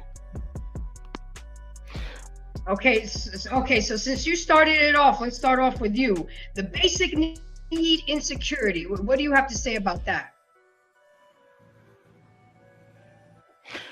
I would say that, and this may be a bit controversial, that most single women who choose to have a child and not cooperate with the father, or the father not cooperating with the woman, choose to actually have a problematic situation, because no one really, a lot of them do. No one actually really goes into a relationship where they actually think about it and go, okay, we're gonna have a child, or we're gonna live together, or it can be very simplistic, like we're boyfriend girlfriend, and choose disaster. Because what happens most of the time is women have this thing that goes on, which is, I'm not even going to name it, but what it is they can't really get away from their previous exes. So what they do is they bring their previous life But stay experiences. towards more the insecurity. I just used a single mom as an example. Yeah, and that's what I'm getting to.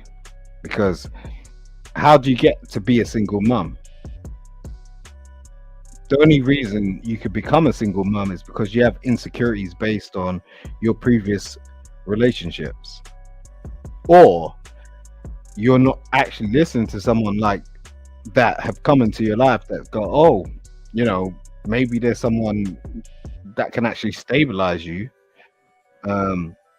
But most people just don't want to hear that. Like, most females just don't want to hear that. They don't want to hear, like, okay, someone can stabilize me based on the fact that you've made these choices. So you've had a child with somebody, and that was your choice, but you're not with this person any longer. I hear So you, Simon, it's but like, stay away from the single mom. I just use that as an example. There's people who are not single mothers and have basic need insecurities. There's the homeless people. Imagine their insecurities every day, thinking about where their next meal is coming from. I mean, I have a whole new profound respect for homeless people. When I found myself homeless and living in my car, you think that they don't want to work. You think that they don't give, but it's a lot of circumstances that happen in a person's life that falls to them to be in that circumstance. We tend to be very judgmental to the homeless when we don't know their story. I don't really think, and that humbled the fuck out of me.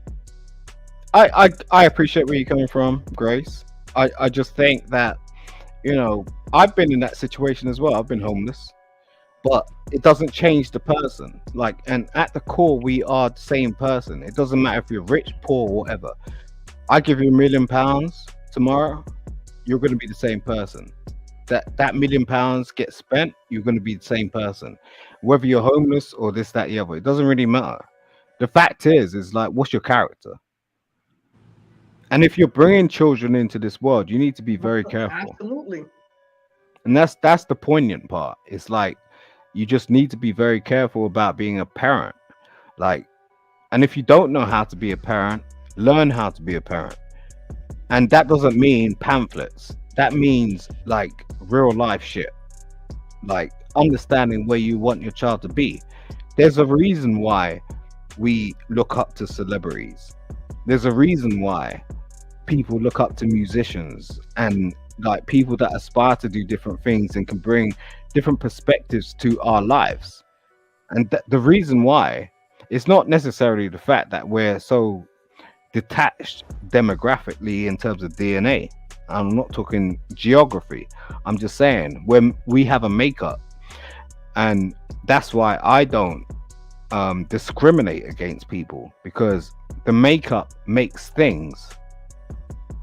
If you get with somebody, regardless of how they look, or they may be thick or thin or this, that, the other, that will predetermine your life. Like, I'm on this panel, right? So I'm interacting with a certain level of different types of people, and everyone has their own sort of thought process. But you never know what's going to become out of that. And the thing about it is that's just what it is. You get what I'm saying? So you can have insecurities about yourself, but what I'd say to the people out there that's listening to your platform is try and embrace your insecurities, because the only way you're going to understand certain things is by going through problems and solving them. And an insecurity is just something that you're going to encounter in a moment and figure that shit out, you know, because it's one of these things, like, it's a negative word, but at the same time, I love to find out what my insecurities are. I love it, because that's the only way I can move forward, because no one's telling me anything otherwise, apart from trying to tap me on the shoulder and tell me I'm doing good. But at the end of the day, they don't know how good I'm doing. Sorry, I'm going to land with that one. Absolutely. Okay, Smitty, real quick, what is your take on basic need insecurity? Oh, he ready. Basic need. I thought we was talking about parental insecurities. Okay, all right. Dang it, because I wrote down the whole thing on parental. All right, so basically, no, don't worry. I can shift it. We're good at this. It's called improv. All right. Basic need insecurity. When one has a basic need insecurity, so for example, like a chick who continuously needs her man to tell her how beautiful she is. I love you so much. You know you done said it, fellas. The last 3 times in an hour. I lay so much, so beautiful. But for some reason in their mind, still, it's like, nah, you ain't said it enough. See, that's a personal insecurity. And so again, I'm going to keep on going back to it. Know oneself. Know yourself. The more you know yourself, the more you can recognize others who is sincere, who's not, and you also know who really is speaking genuine to you when you're hearing certain things. Why? Because you know you. You know you. Your flaws and all. You see? Now, Absolutely. I wanted to respond to my brother London down here. When he was saying, as far as it is the celebrities and everything that make us feel and look up to them and stuff, you do have a point. Yes, you are right about that. But we have to think about why.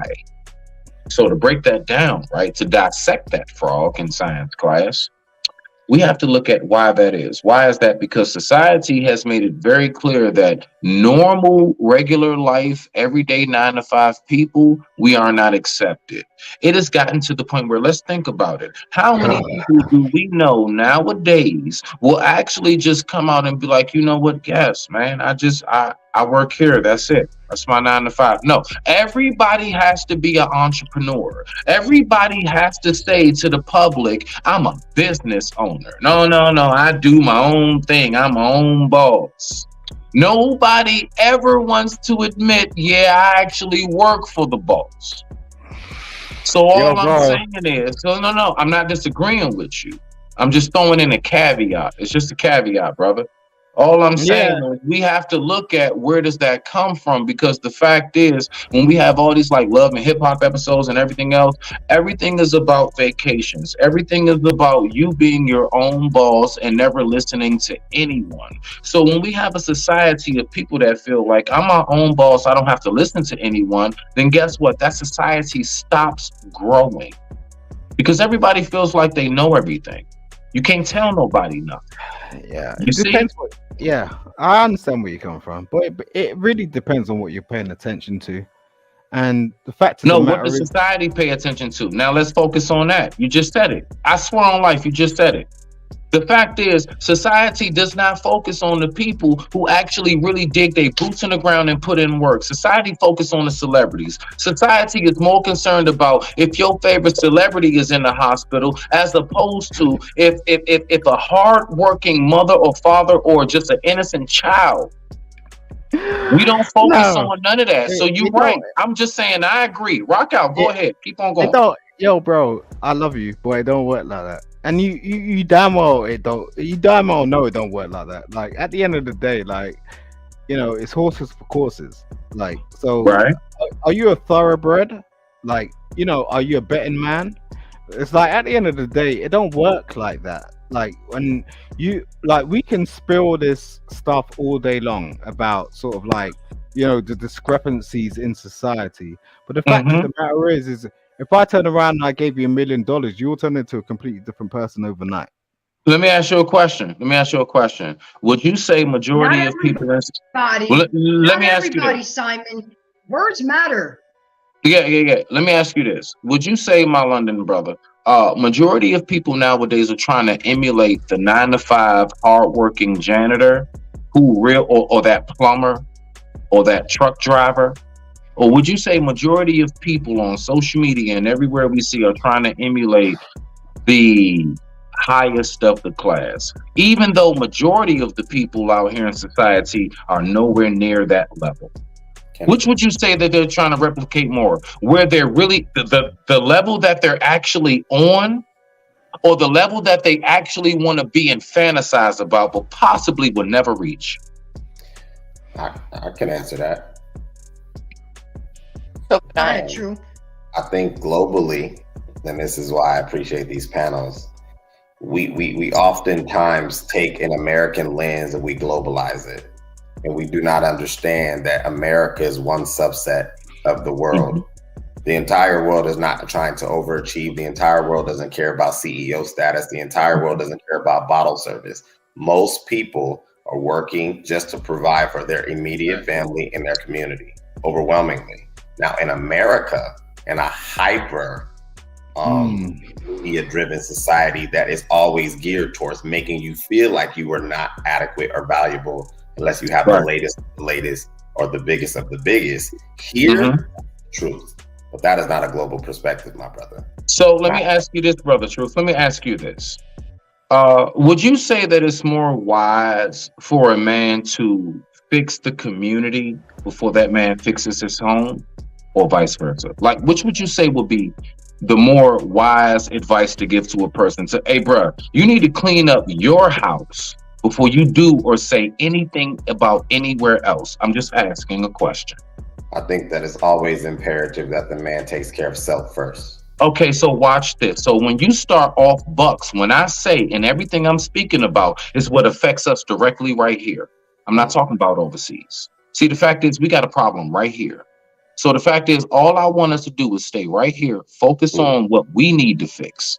The fact is we got a big problem. And I believe that's the biggest problem with us as a majority of Americans out here. We're so concerned about everybody else's issues, whether it's the war in UK, what's going on in Russia, all this other stuff. The fact is, we got homeless people, we got people in the slums, we got people that need help right here. Okay? So let's focus on this. Let's focus on right here. Address right here. Let's address right here. I don't want to talk about what the rest of the world do and everything else, because the fact is, no matter how many times we try to give the examples that, hey, look, they ain't doing this in other countries. They ain't doing this in other cultures. I'm one of the main people that say that, but guess what? Our people still refuse to take those factors into play in how we function and how we move. You know how we want to do things? How we do things in our community. So I'm going to address it how we move. Now address that, brother Truth, please. I will definitely do so. Thank you. So I find it that it's most beneficial if we're going to be like children. And what I mean by be like children is to recognize that our position in the world is very much like a teenager. So if I'm going to compare our society to societies that have developed over thousands of years and still in a lot of ways outperform us academically as well as progression in family, I would be foolish not to derive some of the benefits that are their foundational truths and then take our innovative approach to life. America is a deterioration from a cultural perspective. So as we are amazing when it comes to entertainment and some levels of sports and things like that, we are horrible when you talk about the character fiber. And that's what I was speaking to. I do agree that we need to address what is immediate, but a lot of the problems that you see that are immediate is because we have detached from the humanity that is global. Most countries are pushing to make sure their citizens are benefiting from character, family, integrity. We do not do that. We are a capitalistic, materialistic. Straight facts. So that's what I'm speaking. Smitty, we're so worried about materialistic shit. We're so shallow that if you was, I'm half Dominican. So I remember going to the country where I had to go to an outhouse. I had to bathe in the river. We ate the eggs in the morning from the chicken that morning. We drank the milk from the cow, and they had to boil it. We are so spoiled. And you look so beautiful now that I see you eating off the land. Look at you. Look at you. All these years eating off the land. Look at what it's done for your skin. Look at what it's done for your glow. Go ahead, continue. The point is that we are in this bubble, the United States. And we just don't realize that we worry and prioritize such shallow shit. Yes, we have to Right. take care of home first, our home. Charity starts at home. I agree with you. How the hell the Ukrainians can come here and get housing, get everything they need just because their country went to war, but we got homeless people here. Instead of building jails, let's build more schools. All these abandoned malls, let's make them homes for the homeless. But no, we just want to keep making more money. We want to keep the sweatshops in China. It's crazy. I agree with True and I agree with Smitty, but our problem is, like my dad used to say, USA, us stupid assholes. All we do is worry about stupid shit, but we don't worry about our people. We don't worry about eating. I mean, half of us ain't even woke. We got so distracted with this submarine bullshit. Did y'all realize that a new bill was passed and now they're going to sell meat in our supermarkets that are grown in a laboratory? But no, we didn't pay attention to that because we're so busy paying attention to a submarine that they already knew blew up in an hour and a half down deep sea, but they spent $7 million putting up a front that they were looking for them when they already knew they was gone. And do you think it's a coincidence that it was all billionaires that was in the summer? I mean, you guys I get accused of being a conspiracy theory, but y'all gotta learn how to connect some of these goddamn dots. Things happen for a reason. And let me address my beautiful Foxy. How are you, my dear?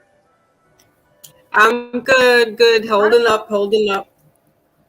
I'm glad to see you smiling, baby. I know you've been going through a lot. Okay, now y'all leave that love shit off the panel. I know how y'all two are, so I don't know how much you've heard today, but let's get some of I was just saying today marks the 2 months with my dad passing on. So talk about insecurities, I feel like lost because I've been pretty much his health aid, guardian, and so now I'm just like, okay, what do I do? I mean, I take care of my family, but anyway, always around. Yeah, I'm definitely daddy's girl, definitely. My insecurity would be my weight. I've always been a skinny little thing since I was little. The only time I gained weight was when I was pregnant and like pretty much after I gave birth to my kids. And then I just lost it back.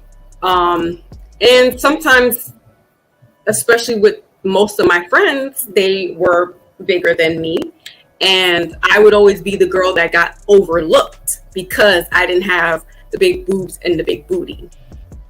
Now I embrace it. I'm like, I don't even give a shit. I'm 47. I'm gonna be 47 in a couple of weeks. I'm like, whatever.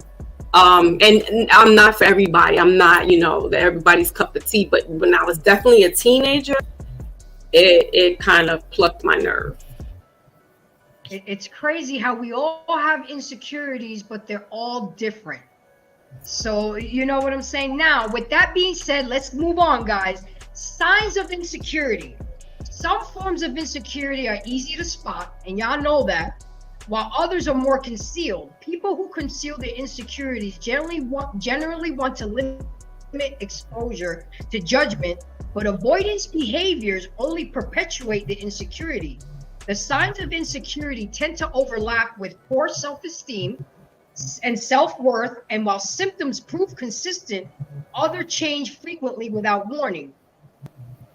It's an over feeling of inadequacy, low self-esteem, self-confidence, and self-worth.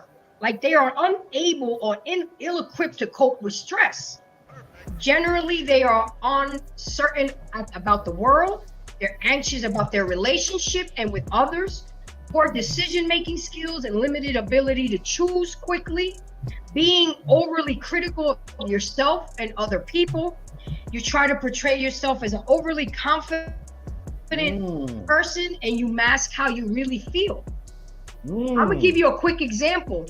I used to laugh off my fatness. When I would get teased about being fat, I would turn around and joke about it. Inside, I was dying, but I had to play it off because I'm not going to let you know you got to me. Another thing is perfectionism, to the point where you're never satisfied, a strong desire to be alone and avoid social situations, struggling to believe others build strong relationships based on mutual trust and understanding, and poor communication patterns that focus on other person's needs and wants more so than your own. So these are all signs of insecurity. And I know we've all displayed these signs at one time or another. Again, my awesome panel and embracers, it's not our insecurities, but it's how we deal and cope with our insecurities. It's the biggest issue, and why me and Gary decided to do this show, because people have allowed their insecurities to come between their jobs, to come between their relationships, to come between their money, and it's crazy. We have to learn how to deal with our insecurities. This is why I have to. May I? We're going to get into the biggest insecurities that women have. Yes. And we're going to get into the biggest insecurities that men have. Go ahead. It's me. You talk too much. You want to go? Yeah, no. Thank you. I'm glad that you're starting to learn me and recognize who I am. See, that just lets me know that you're starting to get used to me. Thank you, sir. I appreciate that. All right, let's rock it. So, Grace, I just want you to let me know when I can tap in on exactly what you're saying, because I didn't want us to go too far, because I want to say something that's it touched my heart on this, because you said something. If that's okay, real quick. Well, you already started, so let's go. Rock out. When you're talking about the insecurities, all right? So most of y'all know, some don't, you know? Of course, last year I was ran over by a train. Once upon a time, I was a 6 foot tall man. Yeah, I was ran over by a railroad train. I wasn't in a car. That was just me and the train. You understand? Yeah. And I lost both my legs. So I'm a double amputee. I got prosthetics now, right? But like when you're talking about these insecurities, and Grace, when you're talking about like laughing off when you was fat, I shit you not. I do that every day. I have to laugh at, like I made fun of myself saying, you know what, for Halloween, I'm gonna be Roscoe from Martin. I'm gonna just stuff some shoes in my nubs and you see, I love it. There we go. Laugh with me. That's what I'm talking about. Like I gotta laugh at that shit, dog. Healing. No. But listen, that's what I was trying to say. So watch me land it. That's my point. I swear on life, I told you I wanted to say something real. So my point is, Grace, when you was talking about what you were saying, that was inner strength. When you would be able to laugh at yourself and get through that moment, you weren't making fun of yourself. You weren't putting yourself down. That was an inner strength that you had to dig in deep within yourself that most people probably wouldn't have given you. And you had to say to yourself, somebody has to laugh with me, not at me. And you know what? Maybe if I laugh with me and not at me off bucks, maybe I can get the crowd to join. Because you know one thing that I know? Courage is very contagious. Let you have some courage. Let you really have some strength. Let you really stand on what you believe in. Let you really, really speak and say that with your chest, little nigga. I promise you, you'd be surprised how many people follow. And you'd be surprised how many people that maybe you think hating on you, but whole time they're letting you know when they hating ass way, hey, bruh, I see your light and I rock out with you, dog. But I just don't want to let you know that because I'm more insecure than you will ever be. And little do you know that. So the only way for me to express myself is to express myself in my own insecurities. I digress. My mic is muted. Rock out, Grace. And Smitty, I gotta say something to you. You are so right, because when I moved from New York to my high school in Florida, nobody knew that I could ball. Okay? And all I heard in the stands in my first game was, damn, I didn't know Grace can move that fast. See, yeah, I was a fat girl, but I always had a man. I played softball, volleyball, and basketball. And even though I did all these things, oh, you're so pretty, but you could lose some weight. You know, you hear that all your life, but I did not allow it to stop who I was. I loved basketball. I'm going to play ball. I might have not been a starter. You know what I'm saying? But I got in there when that bitch got tired or she started making mistakes or got injured. Grace, get in the game. You know? Hey, but watch this real quick. I want to say this And you're last part. right. Hey, Foxy baby. I just want to let you know I dubbed the welcome to the HMG. Okay, the HMG. You know what that is, boo? That's the high metabolism game. That's right. We are the people. For some reason, we just can't put that weight on. Even when we try and we start, for some reason, we burn it off. We are the people. When we eat a whole 12-inch steak and cheese, everybody else is like, where did it go? Did it go to your thigh? I don't understand. Where did it go? How do you eat all that food and you just don't seem to gain on no weight? Nah. Rock out, boo. Hey, look. HMG, high metabolism gang in effect. Let's do it, boo. Let's rock out. I'm with Bulk and like green. Okay, true. So let's get into it with you. With the signs of insecurity that I talked about, would you agree with it? What do you have to say on that?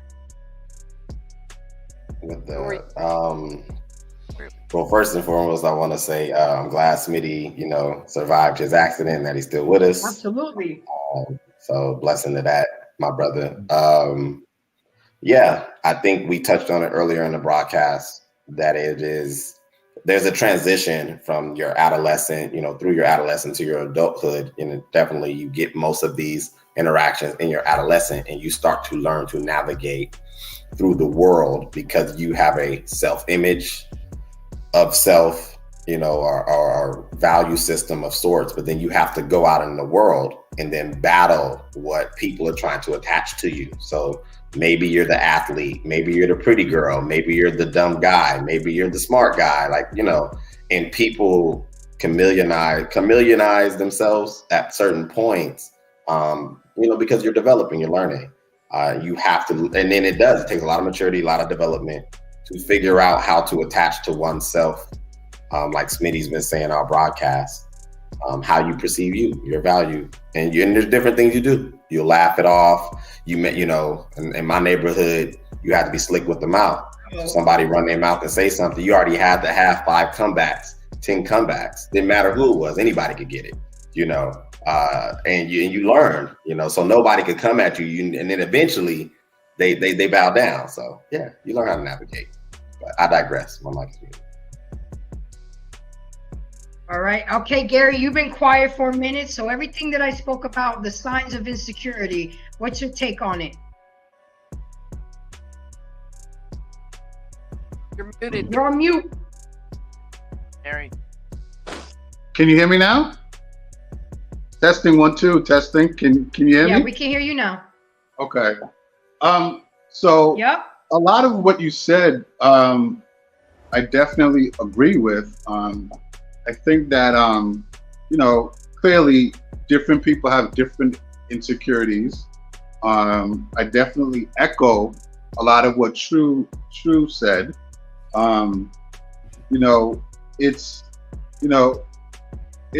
It's a growing process. It's a learning process. It's a maturing process.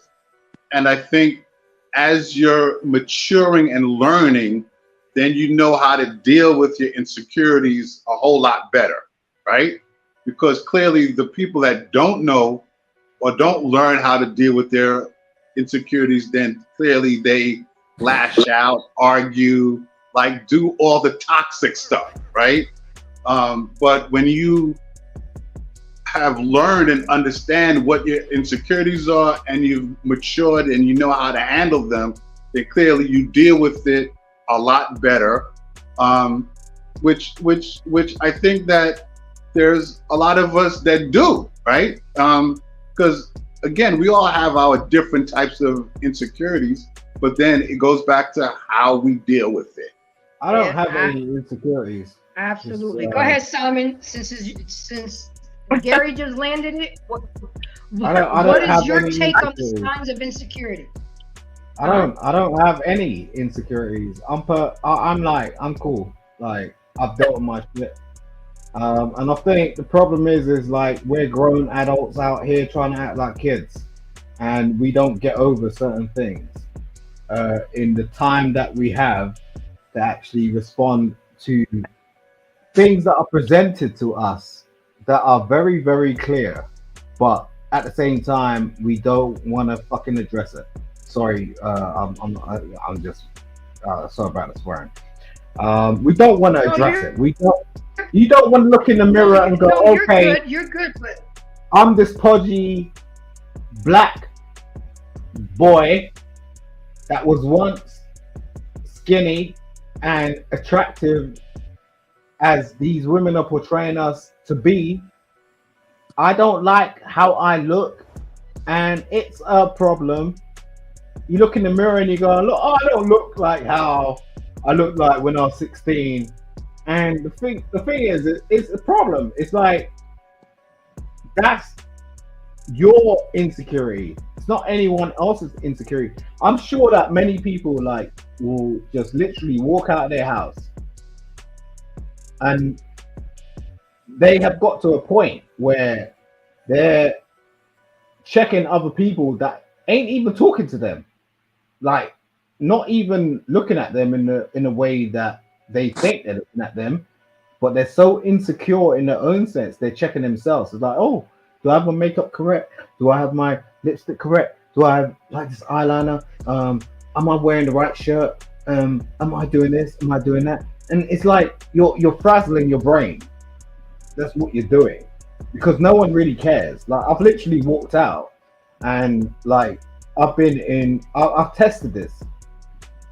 I've been in like the most obscure. It's like Kanye West when he has brought out his line, and he is telling people the homeless perspective. Like, he comes out in his concerts, you can't see his face. His dress attire is great. Who's gonna buy that, really? But what you're buying into is superficial. You want to be the thing. And what is the thing? The thing is something that is attracted to everything. You can't attract everything. You can't. Focus on what you want to be, and get with that person that really appreciates you, because that person is going to be your rock. And that person is going to bring you through life, and you're going to be happy in that sort of sense. But what's going on at the moment is everyone's trying to sort of just buy into everything. It's like, I'm going to buy into this, I'm going to buy into that, just because that's what we're being told. No, look, if I got him with anybody, they got to recognize. Okay, and I can appreciate.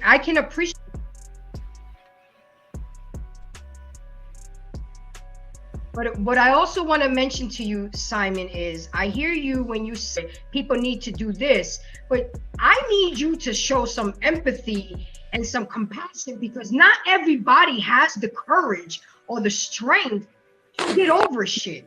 They don't realize. Can I say something to that, Grace? Like I've always said. Hold on. Like I've always said, people are not wired the same way. I am. See, these emotional men. Emotional. Hold on, guys. We're having a conversation. You have to respect the fact that the host is speaking, Simon.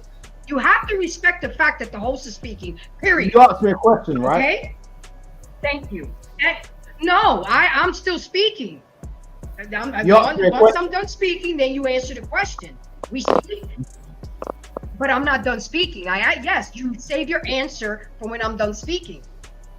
You're only listening to respond, but you're not listening to understand me. And let me say something, because I'm saying all this is because the possible causes of insecurity is a lot, Simon. The lack of family emotional support. People with a loving, supported family are less likely to deal with insecurities. Lack of psychologically need satisfaction. When people are insecure in their food, housing, and safety needs, they struggle to move on to satisfying psychological needs like security. The lack of emotional intelligence. Those with low emotional intelligence can't accurately monitor the feelings of themselves and others, leading to unhealthy relationships. The lack of openness. Disagreeably, people tend to have more interpersonal conflicts due to not having helpful, supportive, or empathetic people around them. Those qualities produce a sense of risk in social situations. An underlying mental health condition. Mental health conditions like anxiety and depression have a bidirectional relationship with insecurities and over dependence on others. As people become dependent on people or relationship, their insecurities grows as they perceive risk in the relationship ending. And I say all that to say this: there are a lot of different causes of insecurity. Everybody's not built like you, Simon. Everybody can't just fix themselves like that. They need help fixed. Sometimes they don't even realize that they're broken and they need help. It's very, with you, I look at it as a very black and white with you. And it can't be like that, Simon. Everybody's not built like you. Everybody's not strong as you. Wait, hold for a second. Hold on, let him answer. Why do you say that? Why do you say everybody's not built like me? Oh, can I please answer? You made a comment like said, well, they need to just get over it. A lot of people don't know how to get over it. A lot of people don't even know they have suppressed trauma. No. No, wait, hold for a second. I'm just saying. Hold on, Smitty, because I got it. Rock out, Grace. You got it, boo. Just let me know when it's my turn. Let me know when I'll turn the gun out. Okay. I want to gun out. Okay. I love you too. Like, I'm just saying, we're having a conversation. All right. Hey, I'm smoking a cigarette right now. You got me started. I don't smoke. Yo, do that if you need to. I go outside. Do what you need to do. I don't smoke in the house. Whatever. I'm just saying. But go ahead. We all come from the same place, right? As far as what? Do we come from? Do we not all come from? No. That's where we all no. We all come from the woman. Well, we actually come from the loins of a man, but that's neither here or there. No. Wait. No, hold for a second. That's another conversation. Like a woman is just an incubator. Okay. No. Life, the seed of life. Really? Men carry the seed of life. Yeah, really. A woman's just an incubator. That's not another conversation. That's part of the conversation. What she said is part of the conversation. Why you cannot seclude what she just said. Yeah, I understand where you're coming from, but I'm just saying, at the end of the day, we come from women. Period. We don't come from men. Hey. Do we? Do we come from men? Are you going to tell me we come from men? Please do. Exactly. Yes. My daughter came from my balls. That's correct, sir. That is correct. That is correct. No, yes. You have a complex. That's what's going on. No, her mother is nothing but. Uterus. Can I interject? Because my mic may not keep going. Go ahead, Leanne. Thank you. My internet sucks. I've been getting dropped, and then I go to speak. Get it in before your South African internet go off. Come on, baby, get it in. No, all right, this is the thing. This is my take on what's going on. I've missed half of the conversation because it cuts out. This is the bottom line. There's something that happened that was very important that happened between Smitty and Grace. And what that was relatable. When somebody understands somebody else's insecurities and they recognize, they see themselves, even if the insecurities don't match, that's the thing that connects people. That's the thing that makes people grow. That's the thing that makes people see themselves in somebody else's unhappiness or difficulties. And like Grace is saying, that is the empathy. And that is the thing that connects people and makes them understand as they're walking through this world that somebody can be a freaking supermodel up somewhere, and those insecurities that person has that nobody even could conceive of makes that person human and like you. It makes everybody start to understand everybody a little bit better. And all of this other stuff is semantics and like how somebody walks through the world and sees it. And I appreciate that Simon, you have things that you're confident about, and you've moved through the world in a way where you haven't suffered from a personal insecurity.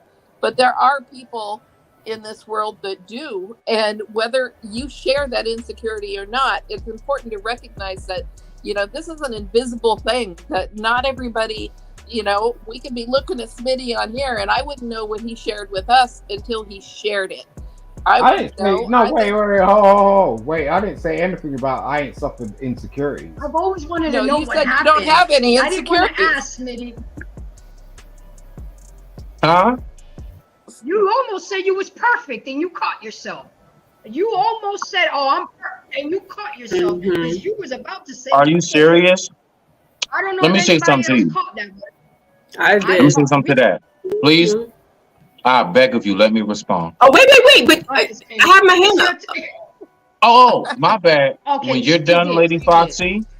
No. Ladies first, love. You got it, boo. Come on now. You know it. When you're done, I'm going to go after you. So I'm it's my really notes down. quick. It's really quick. To the comment that Simon was mentioning about with entertainers and people, I'm sure I'm going to be misquoting him, but here's the thing: majority of people, especially during these days and times where there's internet, there's social media it's readily available. The people that are looking at these actors, actresses, entertainers, these people have insecurities. They just may know how to mask it a little bit better, but when they're walking outside, they're trying to emulate who they see on social media. You just don't know that they don't have it in that. It doesn't show that they have an insecurity. 8 out of 10, these people have some form of insecurity, and this is why they look outside of them, and they look to social or these entertainers as a buffer, if you will, that they can aspire to. But in reality, they do have some form of insecurities. I think mostly everybody does. I'm done. Absolutely. I'd love to be in a club Thank you, with Foxy. you. And Smitty? I love y'all so much. I love us. Well, we can make that happen because one day I want to get all my regular panelists together. So that could be a possibility, Simon. But I gotta at least get a cash out. Damn, let me get a cash out. So just to make it very clear to the panel, I'm just going to give this one example of how much I know, because from my family, I've been a black sheep. I know my flaws. I don't ever in any form of fashion try to come off like I'm perfect. You want to know what that is? That's you all personally seeing my light, seeing my glow, and you are envisioning me that way. I never called myself that. I never even speak in that tongue. As a matter of fact, the very quote that everyone on YouTube knows me for, I digress. My mic is muted. You know how that got started? Because I recognized the flaw in me. I talk too damn much. That's my own personal way. It started off as just something. You're long-winded. That's because you talk a lot. Long-winded, talk too much. I think. Look.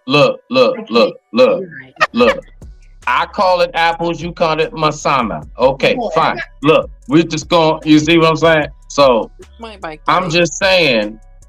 I recognize that in myself. That's how I started that whole thing. The whole I digress, my mic is muted started from this man recognizing a flaw within himself, which he wants to work on. So I continuously just keep saying it. And somehow or another, it came out from Clubhouse, Smitty? Huh? Did you get that from Clubhouse? Because they say that a lot in Clubhouse. I digress. No, they don't. They say I'll land my plane because it's like an Are you I serious? only heard it from Smitty. And this That's what I'm saying. No, I didn't know that. I didn't know that. Wow. Okay, I hate Don't get my head bit. But the only thing I'm saying is this. So then when it comes to what y'all talking about. Let me tell you something. What? Let me tell you something, guys. Let me tell you something, Smitty. How you gonna tell us something and go on mute? But I have to get to 1,000 first. How you gonna use my quote while saying something? Your thing is gonna be embrace.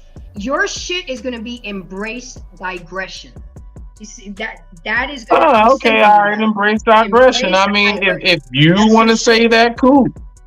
I've already patented my shit. It's on shirts. But if you would like to make that into a shirt, Grace, have at it, love. Have at it, baby. See, listen, I want to share it. See, I actually feel complimented when I'm sitting at home and I hear a panel and somebody on the panel says, I digress, my mic is muted. And I'm not even on the panel. You don't understand what that feels like. So anyway, I'm trying to tell you some real stuff. That is an amazing feeling. Little old me. Choices. We all make choices. We all make choices. The fact is this, right? To my brother London. The thing is we have to remember the only reason why we are able to recognize in this world who are the leaders is because there aren't enough of them. And that is purposely designed. It don't matter how effed up it may be. Only a fraction, only maybe a quarter of humanity, whether women or men, are going to be of that true leadership quality and aura and walk of life. No, it's because you're stupid. I mean, the fact of the matter Can I is, just finish? Wow. Can I just finish? Yeah, you can. I mean, yeah, no. Whatever you gotta say, I mean, hey, whether I agree or not, I'm going to give you the respect of saying what you gotta say. Cool. My man. So all I'm saying is, majority of people on planet Earth. I have to do that. Why you do that, Grace? Go ahead. Majority of people on majority of respect, Grace. No. Go ahead, host. Go ahead, baby. We don't do insults. That could have been anybody. Respect. We talk like adults, and we don't do it. Calling you stupid? Why? Because he doesn't. Yo, did you just get him up out of here? Yeah, she did. She did quick. I thought he had bad connection real quick or something. I have my head out. Yeah, nah, Foxy, Grace did that. I'm setting precedents early. Y'all don't know. If y'all see me to the side, I'm moderating. I'm in the chat. I'm doing a lot of shit because I'm flying this plane by my goddamn. Well, then, Grace, you need to change that little name. We do not display sign language here. Grace, change the name underneath you. Take that out. That embrace the Grace. Change it to American_Sniper. Boom, boom, yeah. right there. That's it. But anyway, but no, all I'm saying is to land it real quick. Let me just finish what I was saying, Grace. Please. All I was saying is majority of the world, majority of people are not leaders. Majority of people, believe it or not, we may look at them as like insecure or, oh, you're just a follower, but believe it or not, majority of the world is to be of a herd mind. Yeah, of a herd mentality. Now watch this. The fault does not lie on the herd. The fault lies on those small chosen ones to be the leaders, to be the shepherds of the herd. Those are the ones who truly will be called to account. Those are the ones who truly will have something to answer to, more so than the person, because we all know, like, for example, the saying, God protects who? Babies and who? Fools. Okay, now the fool is not a person who doesn't know anything. A fool is a person who is simply not knowledgeable of what it is that's going on around them. Like, I'm a fool if I'm in a rocket science lab. I'm a fool. I don't know nothing going on here. So that's all I wanted to say on that. So we got to remember that it's more so about the leaders in this world. It's purposely designed that there are more lioness than male Simbas. And that's just what it is for a reason. I digress. My mic is muted. That's all. Thank you, Grace. So, okay, I have to address this because I'm HR too. On my page, it says we do not display sign language. And I stand on what I fucking say. We don't insult each other. And calling somebody stupid is an insult. So I had to do what I had to do. So anyway, moving on. So with that being said, let me tell you what the effects of always feeling insecure can do to a person. The effects of occasional insecurity are challenging enough, and the added consistency of always feeling insecure can and will significantly wear down someone's self-esteem and worth. Effects that are common when feeling insecure, they're never going for that promotion at work or becoming dissatisfied at your job. Never like getting outside the box. You know, that's what being insecure can manifest into. Thinking you're not good enough to seek out a happy relationship. Constantly being insecure can have that effect. Selling short for people in situations, settling. This was an important one. Settling for people in situations that don't satisfy you physically and sexually because you're always feeling insecure and worrying about what other people are out here to hurt you. So guys, it is a domino effect. We have to learn what our insecurities are. We have to learn the type of insecurities we have. We have to learn what is causing our insecurities. Because if we don't, these are the effects that can happen to us. And that's why a lot of us are walking around fucked up right now. Fucked up. Now, Grace, I have a question for the panel. So anyways, with that piece, go ahead, baby. Go ahead. Do you feel, and again, this is for the panel, that people are walking around, there's no such thing as a person not having any insecurities? I think that there are some people that have put the work in, that have went and had therapy, that read the books. I think that there are people who,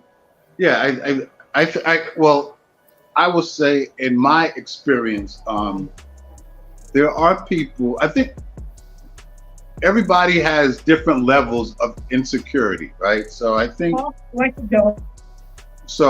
that for someone to say that they don't have any insecurity, no, I'd have to question that. I mean, because, you know, at this age, most of us are insecure about something. Now, it doesn't necessarily have to be a major insecurity, right? But there's something, right? It could be a tiny insecurity, but it's still an insecurity. But it's not something that, you know, is going to affect how you live your everyday life, right? It's not something that you're going to, I guess, go tell people, or it's not something that you're going to harp on every day. Because, I mean, there are other insecurities that people have that, they harp on every day. It sort of interrupts their daily life, their mental, their mental health, their spiritual health, so it's a bit different. So to answer your question, seep out to their children. Yeah, right. So I think it varies for some people, but I mean, I think that everyone has some type of insecurity, and it could be very minute, right? So, and for someone that may have a minute insecurity, to them, they may think it's nothing, and that's fine. I mean, because we always look at the people, or what's always shown is the people who kind of voice their insecurities and show their insecurities. Mm-hmm. Yeah, I was just asking because the guy Simon was saying that he didn't have any insecurities, and I'm like, listen, we're all at a certain age, just like Gary said, like it may not be at a high level type of insecurity, but to say you have none, I mean, I'm like, wow, that's pretty impressive, or you're superhuman. I mean, nobody's perfect like that. I mean, we have, I'm sure, you look in the mirror and you know what? Hey, I think my belly's getting big. I need to lose it. That's a little insecurity, Right. That's a little insecurity, right? So, but it's not like it's gonna day to day so severe. Yeah. So I mean,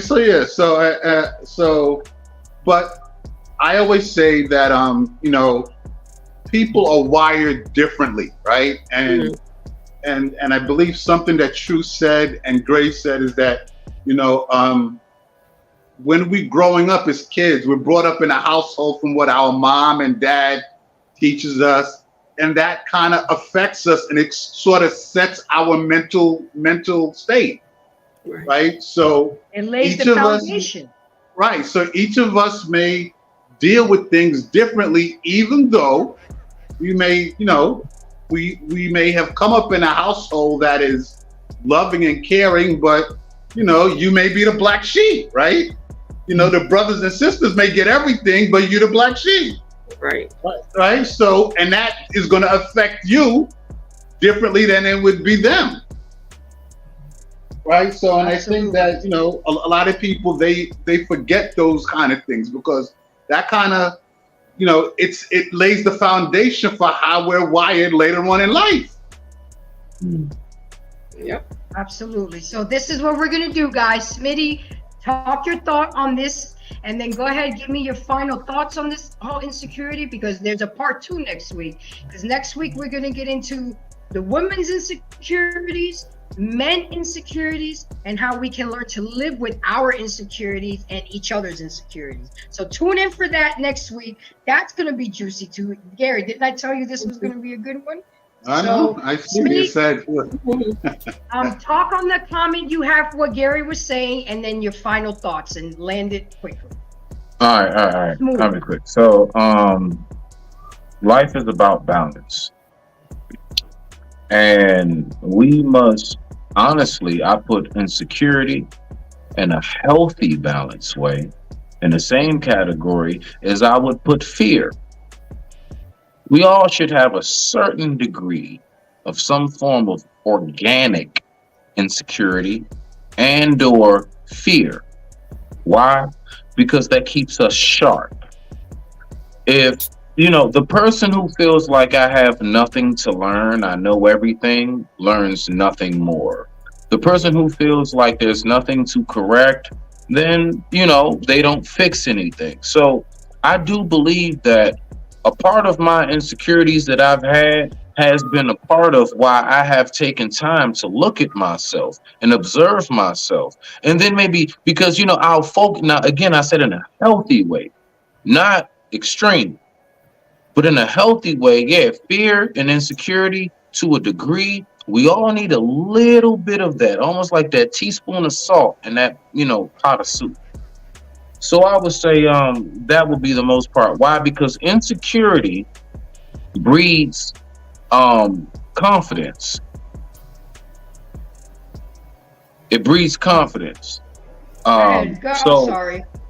No. You good. Insecurity breeds confidence. When you have insecurities and when you have fear, you actually develop confidence, because you have to overcome the insecurity. You have to overcome the fear. You have to overcome something. So it's just a hurdle. It's an organic hurdle to get over. But with that being said, I love the show. I thank you so much, Grace, for once again inviting me. Thank you so much. Hopefully next time I can rock out with the person, but I got to respect the host. I hear you, but yeah, but we have to be able to know, we have to be able to rock out respectfully. I don't mind rocking out, but if I don't put my foot down now, where I'm just 381 subscribers, I want to make sure that we stay consistent when I'm at 100,000 subscribers. So I get it. All right, Foxy, I know you caught this at the tail end of the show, but you had a lot of good shit to say. So go ahead and give me your final thoughts on what you caught. Tell people where we can find you, and thank you for coming, beautiful. I appreciate it. Well, I want more females to come. I love my women too. At the end of the day, I'm a woman too, but I know it's going to be hard to target the women, but they'll come slowly but surely. I ain't mad at them. Go ahead, baby. What you got to say? What your final thoughts? Again, thank you for having me up on the panel late, and salute to the panel again. And just from what I got in that short amount of time is that we do need to learn how to dig deeper into ourselves to help live with the insecurities that we have. It's not overnight. You're not going to be able to change yourself overnight, even if you put on a mask and you trying to emulate somebody that you're really not.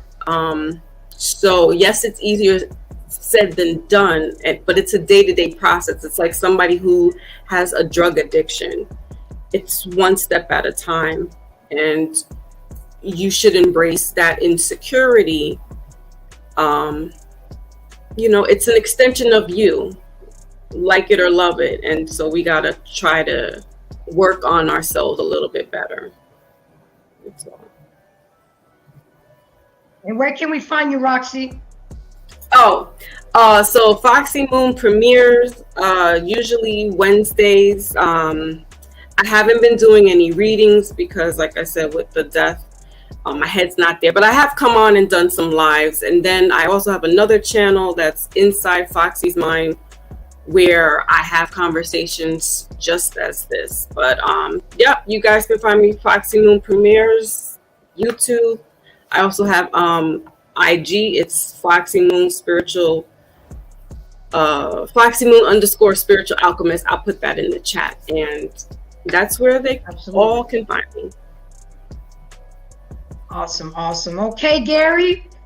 Again, thank you for showing up consistently. We're going on seven months now, so I appreciate you rocking on with me. So go ahead and give me your final thoughts on the show and everything we spoke about tonight. The topic insecurity. I mean, I think that it's people have to, if you want to try to heal and overcome your insecurity, then you have to take the time to really learn yourself, understand yourself, and and acknowledge. And also too, you gotta be mature enough to deal with the steps and put in the work that's going to help you overcome that. Some people don't want to do that, right? Unfortunately, some people don't want to do that because it's too much work. It's easier to do the other stuff on Instagram, right? Because this other stuff on Instagram, getting the likes and the follows, there's no responsibility, accountability, and no real work that goes in that. No real self, no real growth, right? Or self-worth goes into that. So a lot of people want to take the easy way out. But for those of you that want to, put in the work, and try to heal or even embrace your insecurities, then you have to be mature about it and go through the necessary steps to do it. You could find me on Boardwalk Global Media. We have a couple of shows that we do every week. Our main show is The Real Discussion, which comes on Friday nights. The Real Discussion with Rock Logic, hosted by Gary D and Robin. That's from 8 p.m. to 10 p.m. Right now, we're on hiatus because we're moving to a bigger new studio. You could catch us on Facebook at Boardwalk Global Media, YouTube Boardwalk Global Media, Instagram The Real Discussion, and Facebook The Real Discussion. And I just want to give a shout out to Claudia Perez, who has a show on the Boardwalk Global Media Network. She actually won her district leader spot in Harlem today. Wow. So we have a political candidate, people. We have a political, so awesome. We're not playing games. This is real. We really affecting the community, right? So it's not just about doing these different podcasts and just talking about it. We actually doing it. Absolutely. And Grace, you know, we support you 1,000,000%. Again, welcome to the Boardwalk Global Media family. You know, you're a part of it, and you know, we'll be back next week for part 2. Don't even miss that. I know that's right. Okay, so just to touch on a couple things. Thank you everybody for coming. Thank you for the comments. Didn't get a cash app yet, but I know that it's coming soon because I'm not giving up. I believe in this channel.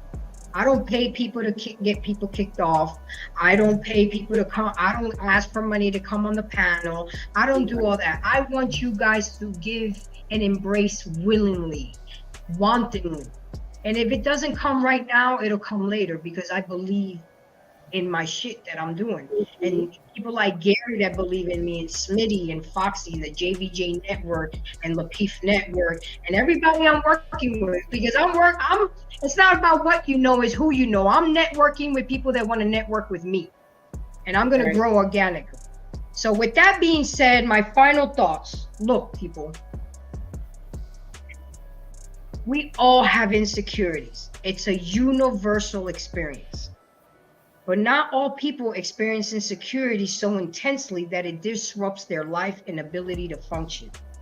If insecurity is creating unwanted impacts in your mental, social, or physical health, it could be time to take action, address the issue with professional support and assistance. I was going through some shorts and I heard something. She's a very young girl. I don't know who she is, but I do have to give her a shout out. Her name is Spencer Barbosa. Young girl. And the fact that I learned something, you never stop learning. Right. As long as you're breathing, you never stop learning. This girl must be in her early 20s. And you know what she said? She said, "Are you secure? Or did somebody else make you feel insecure?" Mm-hmm. Be in love with yourself. Hating yourself isn't humble. It's stupid. I'm gonna say it again so you guys can see it.